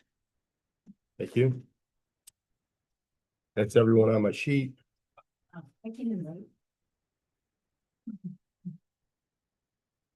Unfortunately, Mary Ellen Heyman, Middle Road, I want to mention for Carl, I couldn't find him either, and I did call Pam and talk to her, and she was very gracious.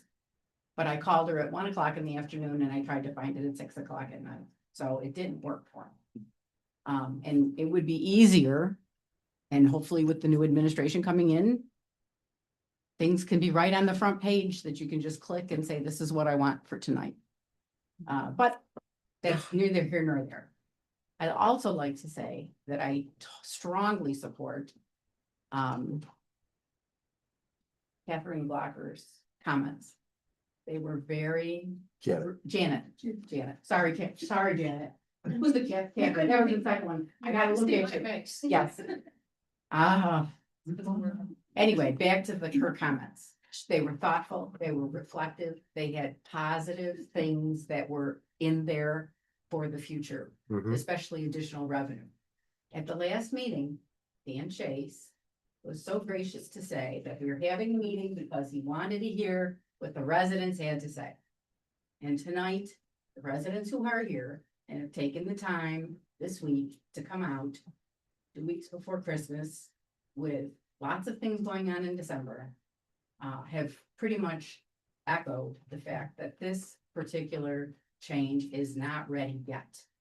And it doesn't speak anything against any of you for working on it, for doing the hard work, for having the meetings, for putting it together to the point where we can all look at it and say, gee, something is still missing. So I would encourage you also, you don't have to rush change. And I realize it may seem like a defeat, but it really isn't. It's doing it the way it should be done in the end, publicly. So thank you for listening. And I hope you decide that you're going to wait and keep working on this in the new year. Thank you. Thank you.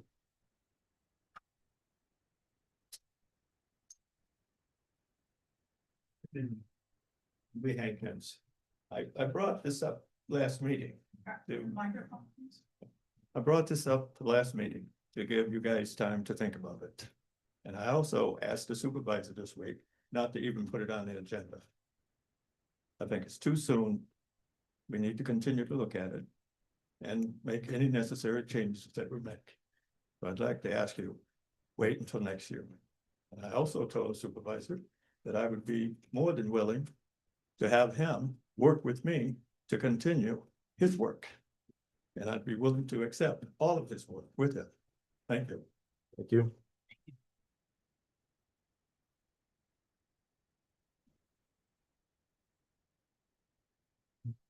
Hello, everybody. Eric Bethman, Middle Road. I heard about the stone quarry. Somebody wants a stone quarry? Anybody hear about that? It is. It's in there, yeah. There's a stone quarry in Mendon and talk of moving it, expanding into Rush, but Yeah, I I have mean, no there's idea like, when or there's what. 10 stone quarries and probably in a 20-mile radius from here. I don't know if we need another stone quarry. Right? I haven't heard I just, anything. yeah, I just wanted to bring that up, that I think Heidelberg had extended their contract that they had. I mean, it's just an expansion of an existing stone quarry. It's not So I would- necessarily a new, a brand It's an new extension. quarry. It's an extension. Extension. and then you had bought some property next to Honeyway Falls, or what was that about? I was just wondering if the stone quarry had something with that land that was being bought by the town, or wanted to be bought by the town. We have never, Just hearsay, or- we've never shown any interest in buying any land, so I'm not sure if you're talking about us or Mendon, because Honey Falls isn't a town, it's a village. Right, yeah. So I don't know what Mendon's doing. We have really no say. Bring that. And a lot of good things came out of tonight. And you shouldn't look safety in the rear. Because a lot of things against those panels, solar panels. That they don't tell you about. And the fracking, that the chemicals that they're gonna use, don't use it, don't do it. You need to stay out. I mean, I can stand here and lie to you whatsoever, you believe me, that's what they're doing. But Oh, what else? Safety. Oh, one other thing. We have the flooding on Middle Road, us three right here, basically.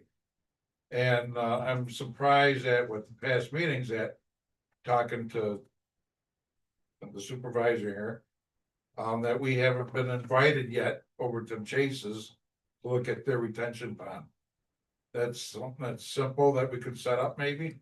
You'd have to set that up. That's, I Set have that no up for- problem showing you what they've done already. That'd be They great. haven't done.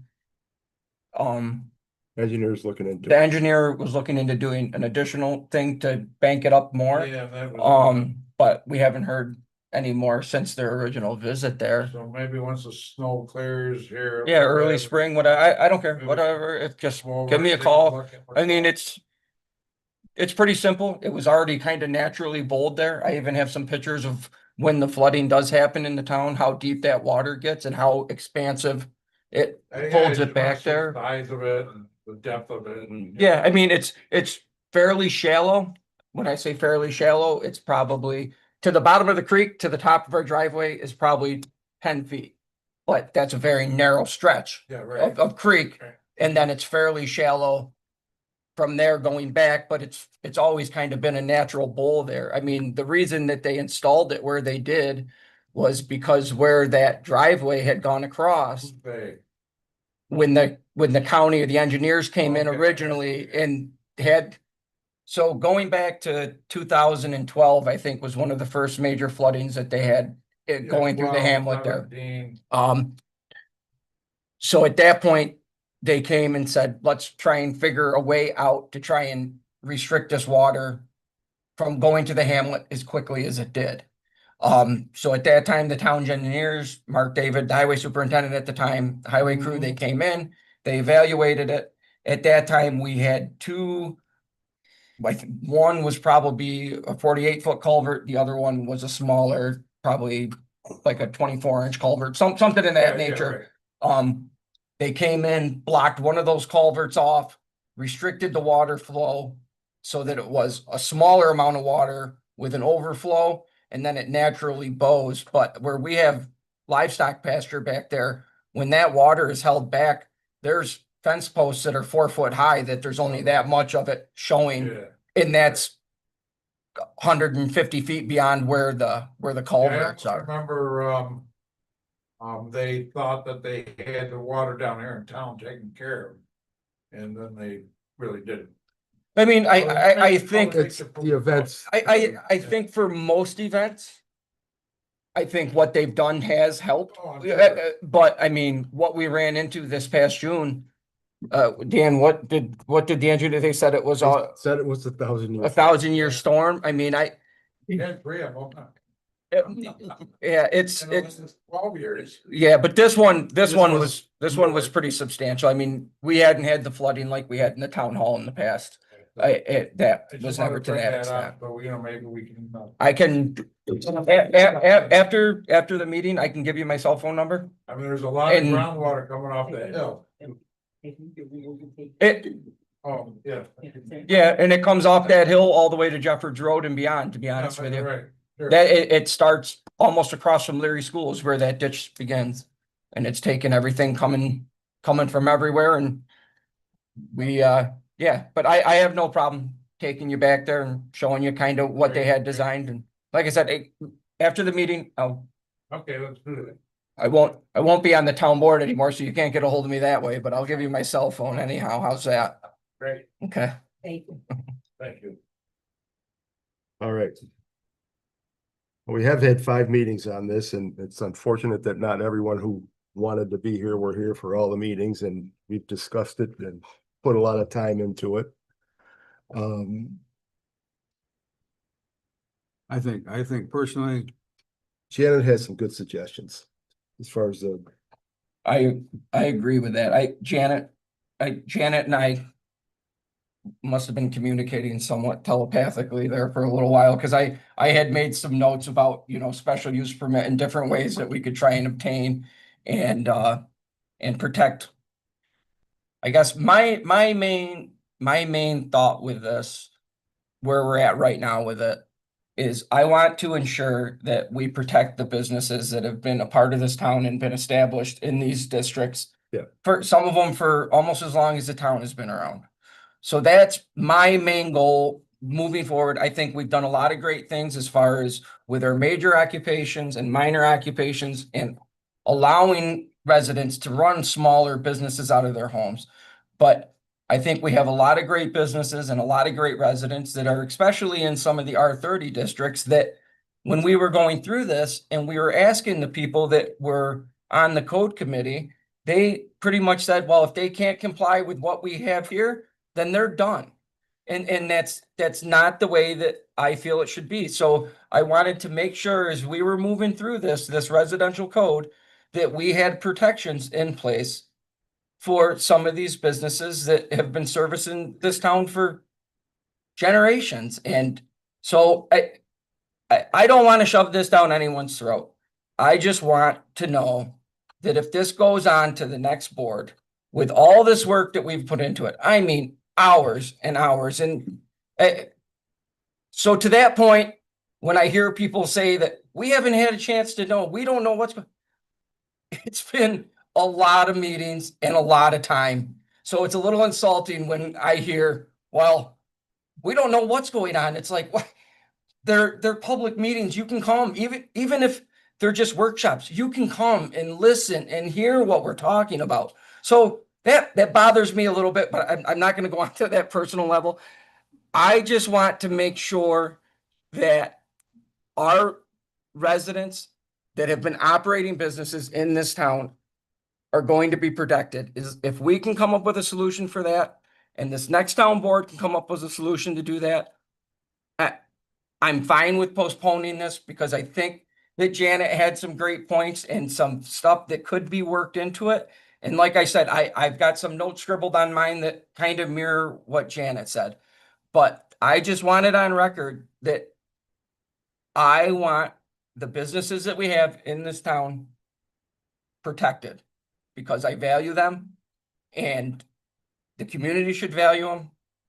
And for as long as I've been a part of it, I could probably count on one hand of all these businesses I'm thinking of in my head, and they're scattered throughout different areas of the town. Any bad things I've heard about them. And when I say one hand, it could probably be just two fingers on one hand. I mean, Right. it's something that I feel very strongly about. And the fact that if we don't move forward with this, if that's what the board decides to do, out of anything in the past 4 years, this is probably going to be the one thing that's going to bother me the most if these businesses aren't protected. And I'll continue to fight for them even when I'm not on the board. But this is something I feel pretty strongly about. And if anyone could tell me, Feel the same way. if anybody could tell me you don't have anything to worry about, it would make me sleep a lot easier. But I Down the road, we don't have anything to worry about. okay. Thank you. It's on a comprehensive plan that we will have quality businesses in this town. Thank you. So Kevin, how do we address this? Do we close the meeting and forget about it, or do we leave it open and, I would say that. Indefinitely. There should be no action taking at this point in time. You can close the public hearing and then elect not to take any action at all. Right. Which you can't, I don't want to leave the public hearing open indefinitely, in large part because I don't want to disrupt what the next administration may want to do from a timing perspective and just keep it open, kind of just, on an ongoing basis. I think we close it now and take no action. Or you can say that, this board will take no action on this matter, and then they can start again fresh whenever the next administration is ready to begin the process, or, not begin, but kind of resume the process. If you all right, then I'll make a motion to close the public hearing. Second.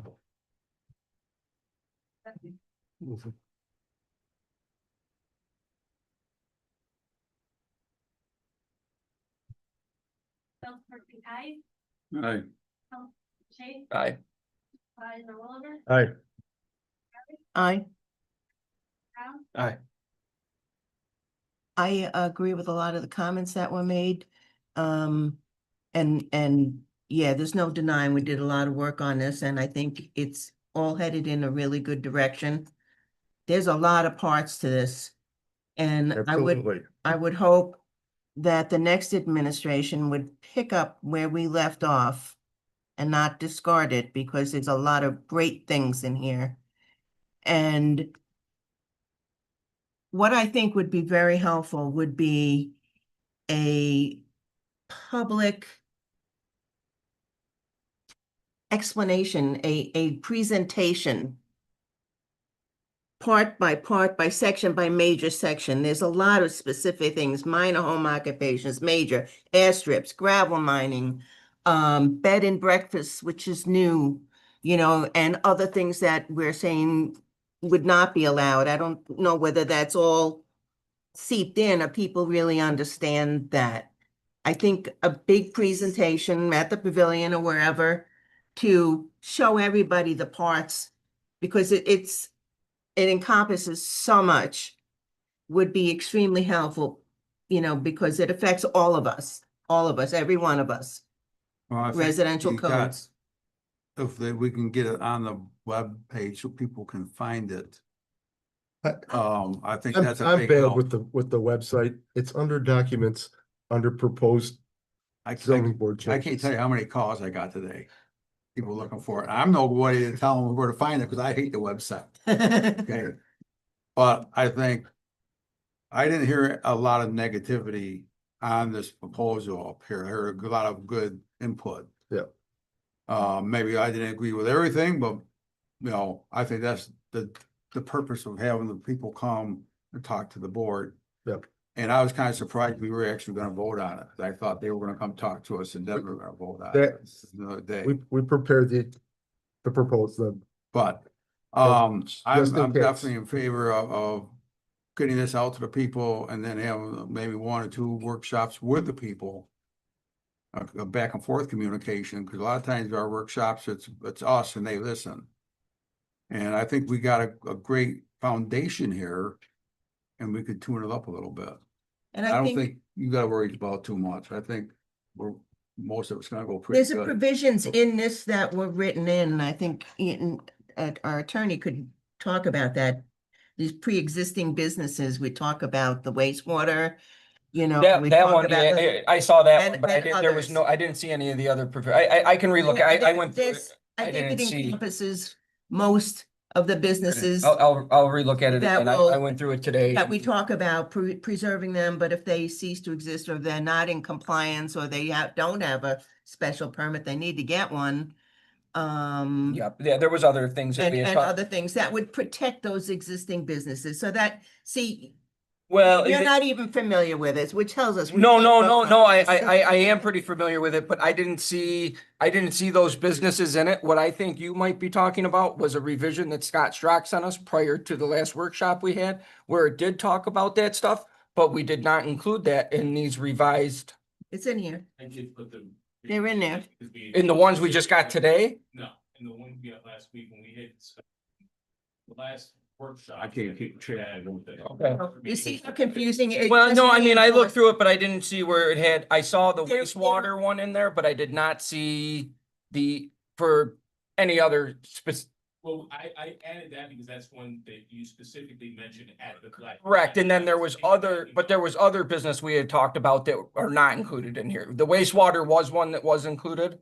And then I didn't see in there anywhere where it transferred to immediate family members, which I knew was something we had talked about. But I did not see that because I made that note on the sheet. The only thing I saw was for the special use permit, at change of ownership, then that special use permit was invalid. But I think that, Well, as it Jana would had have to be said, someone who lives there, because even a major minor home occupation has to be incidental and not the primary use of that parcel. Incidental, and that the residence is still the primary. so the way that I would understand that is that if I was to buy that, I was buying that house and then I would be.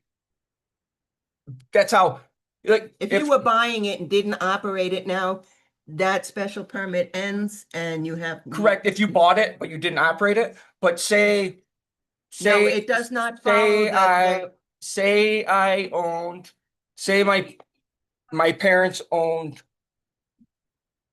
Let's say, farm. my parent, well, that's I'm kidding, different, I'm but let's just say let's just say my parents owned a septic pumping business.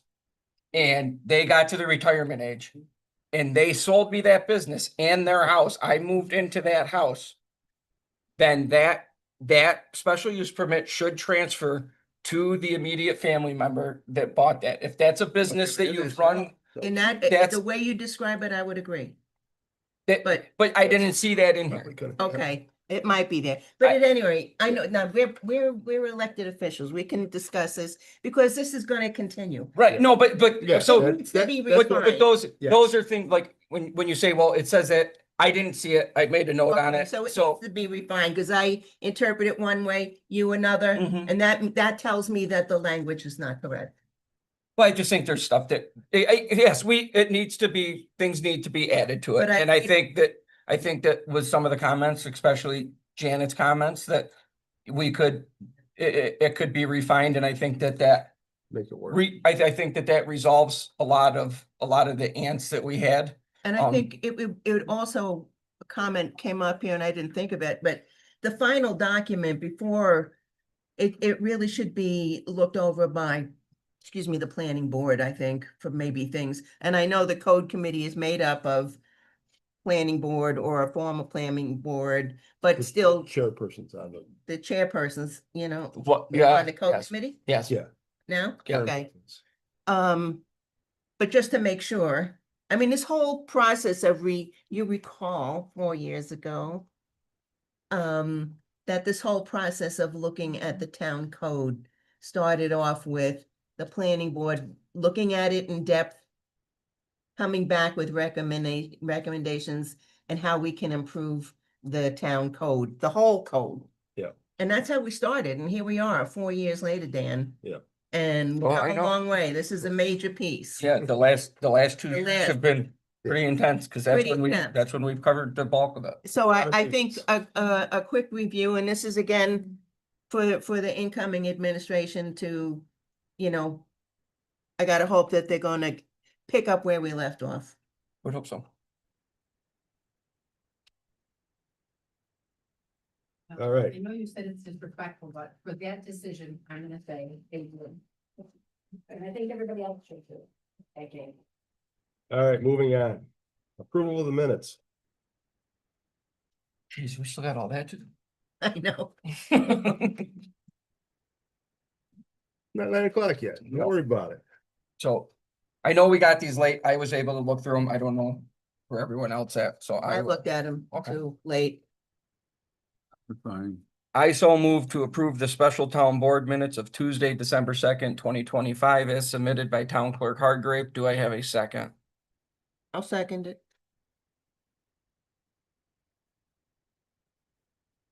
Councilperson Kai, Aye. Kate, Aye. Oliver, Aye. Riley, Aye. Brown, Abstain. Approval of the abstract. Councilperson Brown. I so move, having reviewed all vouchers on abstract 12-1 dated December 10, 2025, authorized payment totaling $30,975.83, which includes Fund AA General for $24,035.14, DA Highway Townwide for $1,433.17, Fund LL Library for $507.52, and Special Water District SW Special District, $5,000. Do I have a second? I'll second. Councilperson Kai, Aye. Councilperson Case, Aye. Supervisor Williver, Aye. Councilperson Morelli, Aye. Councilperson Brown, Aye. Board of Officers. Deputy Supervisor Chase. I have nothing to report this meeting. Councilperson Morelli. None other than attending the special meeting last week. I did do that. You did do that. Yes, I know. Councilperson Kais. I attended the tree committee last night and they discussed the 100-acre site over there and how to get more people interested in the tree. I don't know, not association, but involve the trees in the town. And they're gonna be a member short, so they'll be looking for a new member on that. I got Conservation Board tomorrow. I'll be attending. And, I've got a few things there to attend to, I guess. I have been working at, on this pond in Middle Road. I am looking at it. You know, this is an easement here, but I gotta dig up the design of it, right? So I am working on it. And I've been working with a little bit with, Shannon over on for the water district and trying to keep guiding her a little bit on getting that water district in over there. Appreciate that. It's a slow road. Pardon? Appreciate that very much. No. They have to, up to them to get the next step going. So I got. Thank you. Councilperson Brown, Nothing to report. Annette, do you have a report?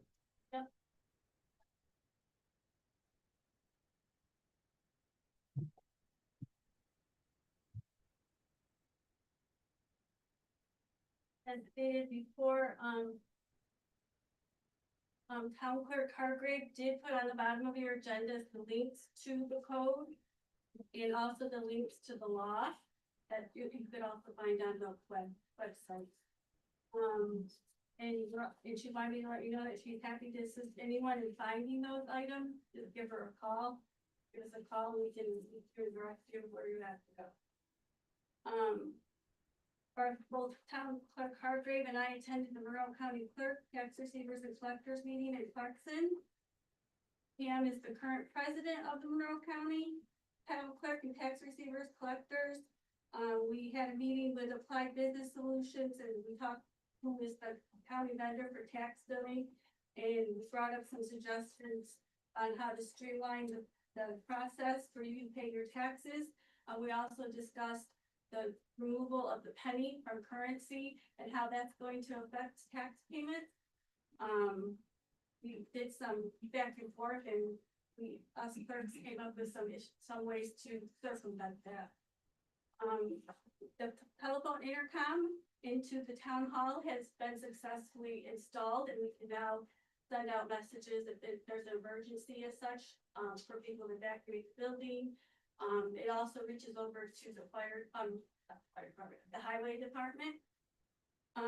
Sharon Knight, the supervisor secretary, has been working on the meeting, in the deadline for New York State to go to .gov websites. And it looks like, it was halted and held up due to the government shutdown, but we're back on track. And come Friday, we will be integrating the .com. So that's all I have. Thank you. Kevin? No report this evening.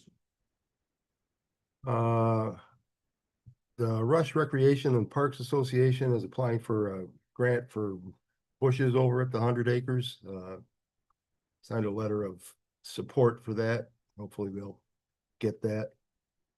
And I attended a special meeting and that's about it. Moving on to old business. The easement on Niagara Mohawk Power Corporation. That's subject to permissive referendum, Kevin? Yes. So we tabled them. Then we should probably table that. Proposed amendments to process and procedures of the Rush Town Board.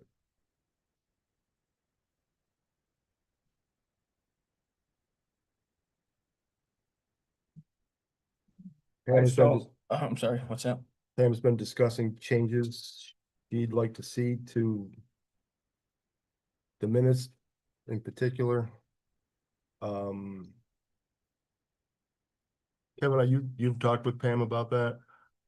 I have, I said that basically the minutes, this board can certainly make any proposed changes to the minutes section of the rules and procedures. However, as it relates to video conferencing, can't do that, any changes to that without, that's a local law, so we need to schedule a public hearing before we move that. That's what I thought. So, I think the whole thing should be moved. I mean, why would we do this at the end of this administration? It makes no sense to me. okay, we'll put that off. Thank you. Need a resolution to accept the $37,500 grant for a pickleball court to be located somewhere To be determined. to be determined Guess by the they're next gonna give us money. administration, but we need to accept the money. I so move to authorize the supervisor to accept the grant award of 37,500 from the Rochester Area Community Foundation for the Rush Pickleball Courts and complete the grant agreement. Do I have a second? I'll second. Councilperson I, Aye. Chase, Aye. Supervisor Aye. Aye. Aye. Under new business, we need a resolution to schedule the organizational meeting for 2026. Also move to schedule the 2026 organization meeting on Monday, January 5th, 2025 at 7 p.m. at Town Hall offices, 5977 East Henrietta Road, Rush, New York, I think it says at 7 p.m. in there. at 7 p.m. Do I have a second? I'll second that. Do we need to make note that the swearing in will be separate from the organizational?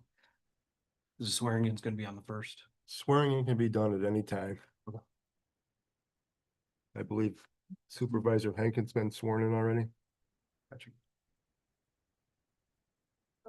I, Aye. Chase, Aye. Supervisor Willoughby, Aye. Kelly, Aye. Brown, Aye. Electric for the barn or the barn number 7 at White Springs Farm. We put out an RFP.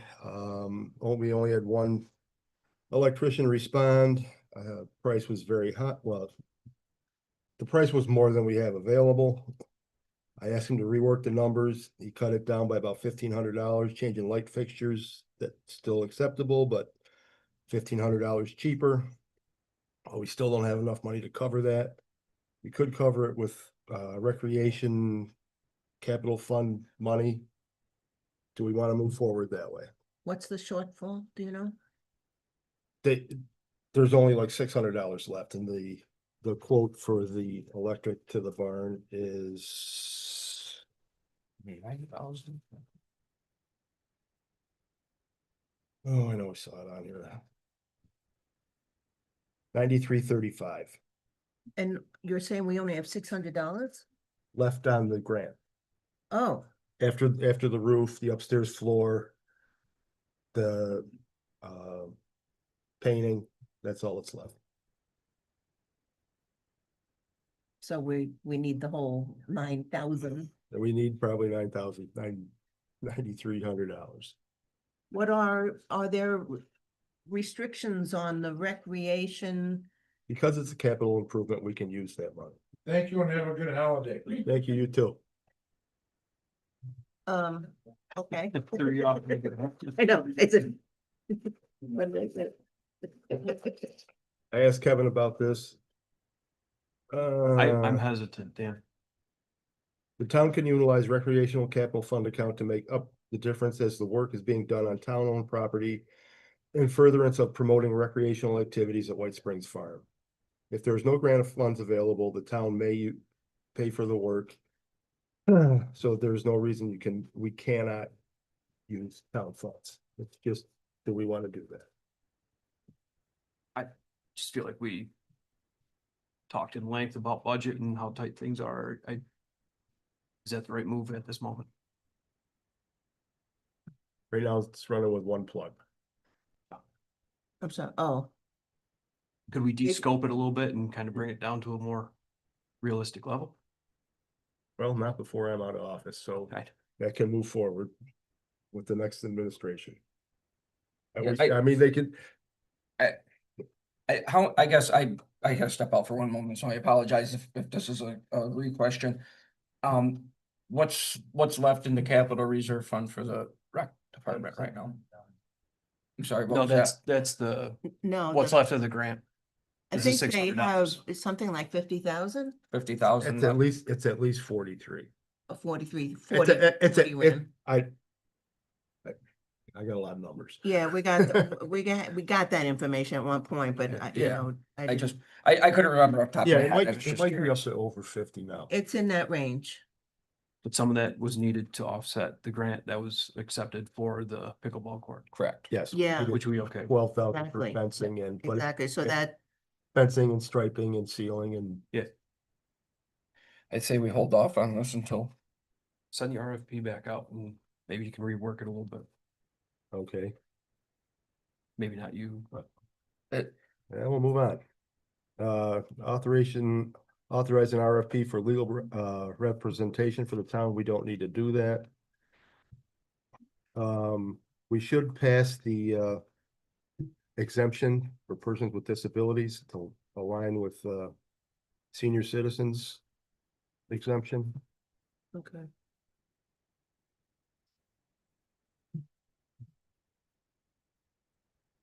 I think I found it. Yeah, we have I just saw the figures. Oh, I think there I it is. found it, on page. Local but here's the, that's the law, but here's the resolution, I Okay. think. okay.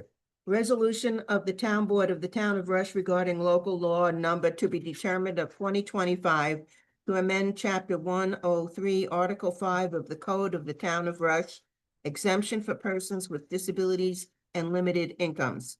Whereas the Town Board of the Town of Rush, Town Board, has determined that it is in the interest of the Town of Rush to amend the code of the Town of Rush, the Town Code, by deleting Chapter 103, Article 5 of the Town Code and replacing it in its entirety regarding the exemption for persons with disabilities and limited incomes. And whereas a public hearing on local law number to be determined of 2025 was held on December 10, 2025, in accordance with the requirements of the New York Municipal Home Rule Law, and notice was posted as required by law. And whereas all persons at the hearing desiring to speak on the matter were heard, all correspondence on the matter was read, and these statements were considered by the town board. Now, therefore, be it resolved that the adoption of local law number to be determined of 2025 is not an action as defined under the New York State Environmental Quality Review Act, Article 8 of the Environmental Conservation Law, and 6 NYC-RR Part 617, collectively referred to as SECRA, and thus is not subject to review under SECRA. And be it further resolved, upon due consideration by the town board, local law number to be determined of 2025, a copy of which is attached and incorporated hereto, is hereby adopted, and that chapter 103, article 5 of the town code shall be amended as reflected in local law number to be determined of 2025. And be it further resolved that notice of the resolution shall be filed and circulated to the extent required by any applicable provision of the town code and or any relevant statute of regulation. And be it further resolved that said resolution and local law shall take effect immediately upon the town clerk submitting the same to the office of the Secretary of State for filing in accordance with Section 27 of the New York Municipal Home Rule Law. Do I have a second? I'll second that.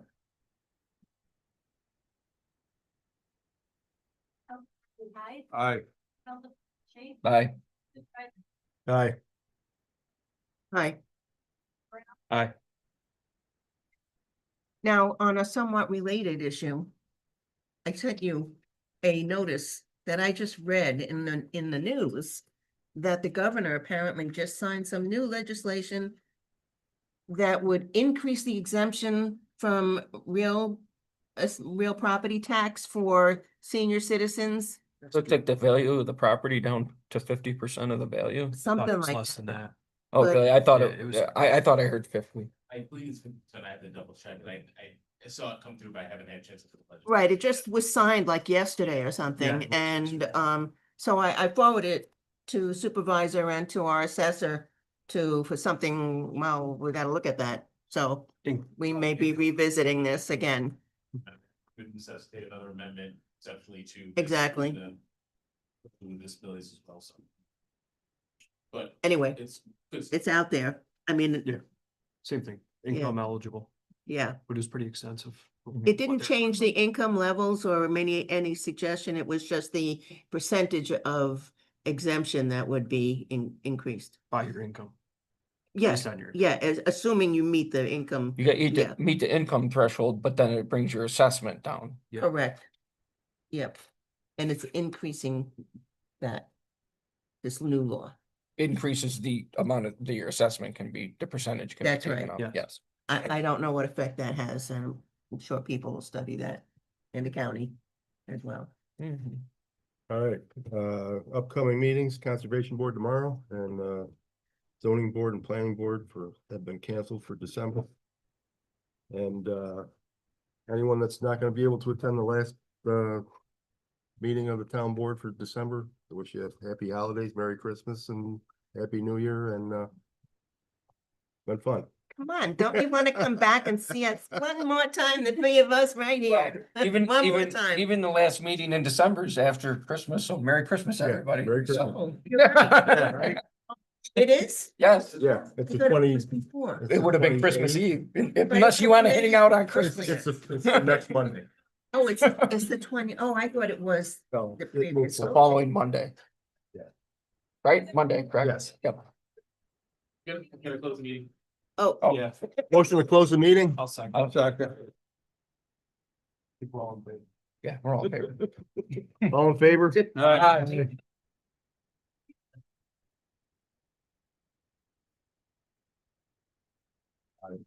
First of the year, I can't believe it. Dan, we didn't even have to yell at each other. I was looking forward to it. No.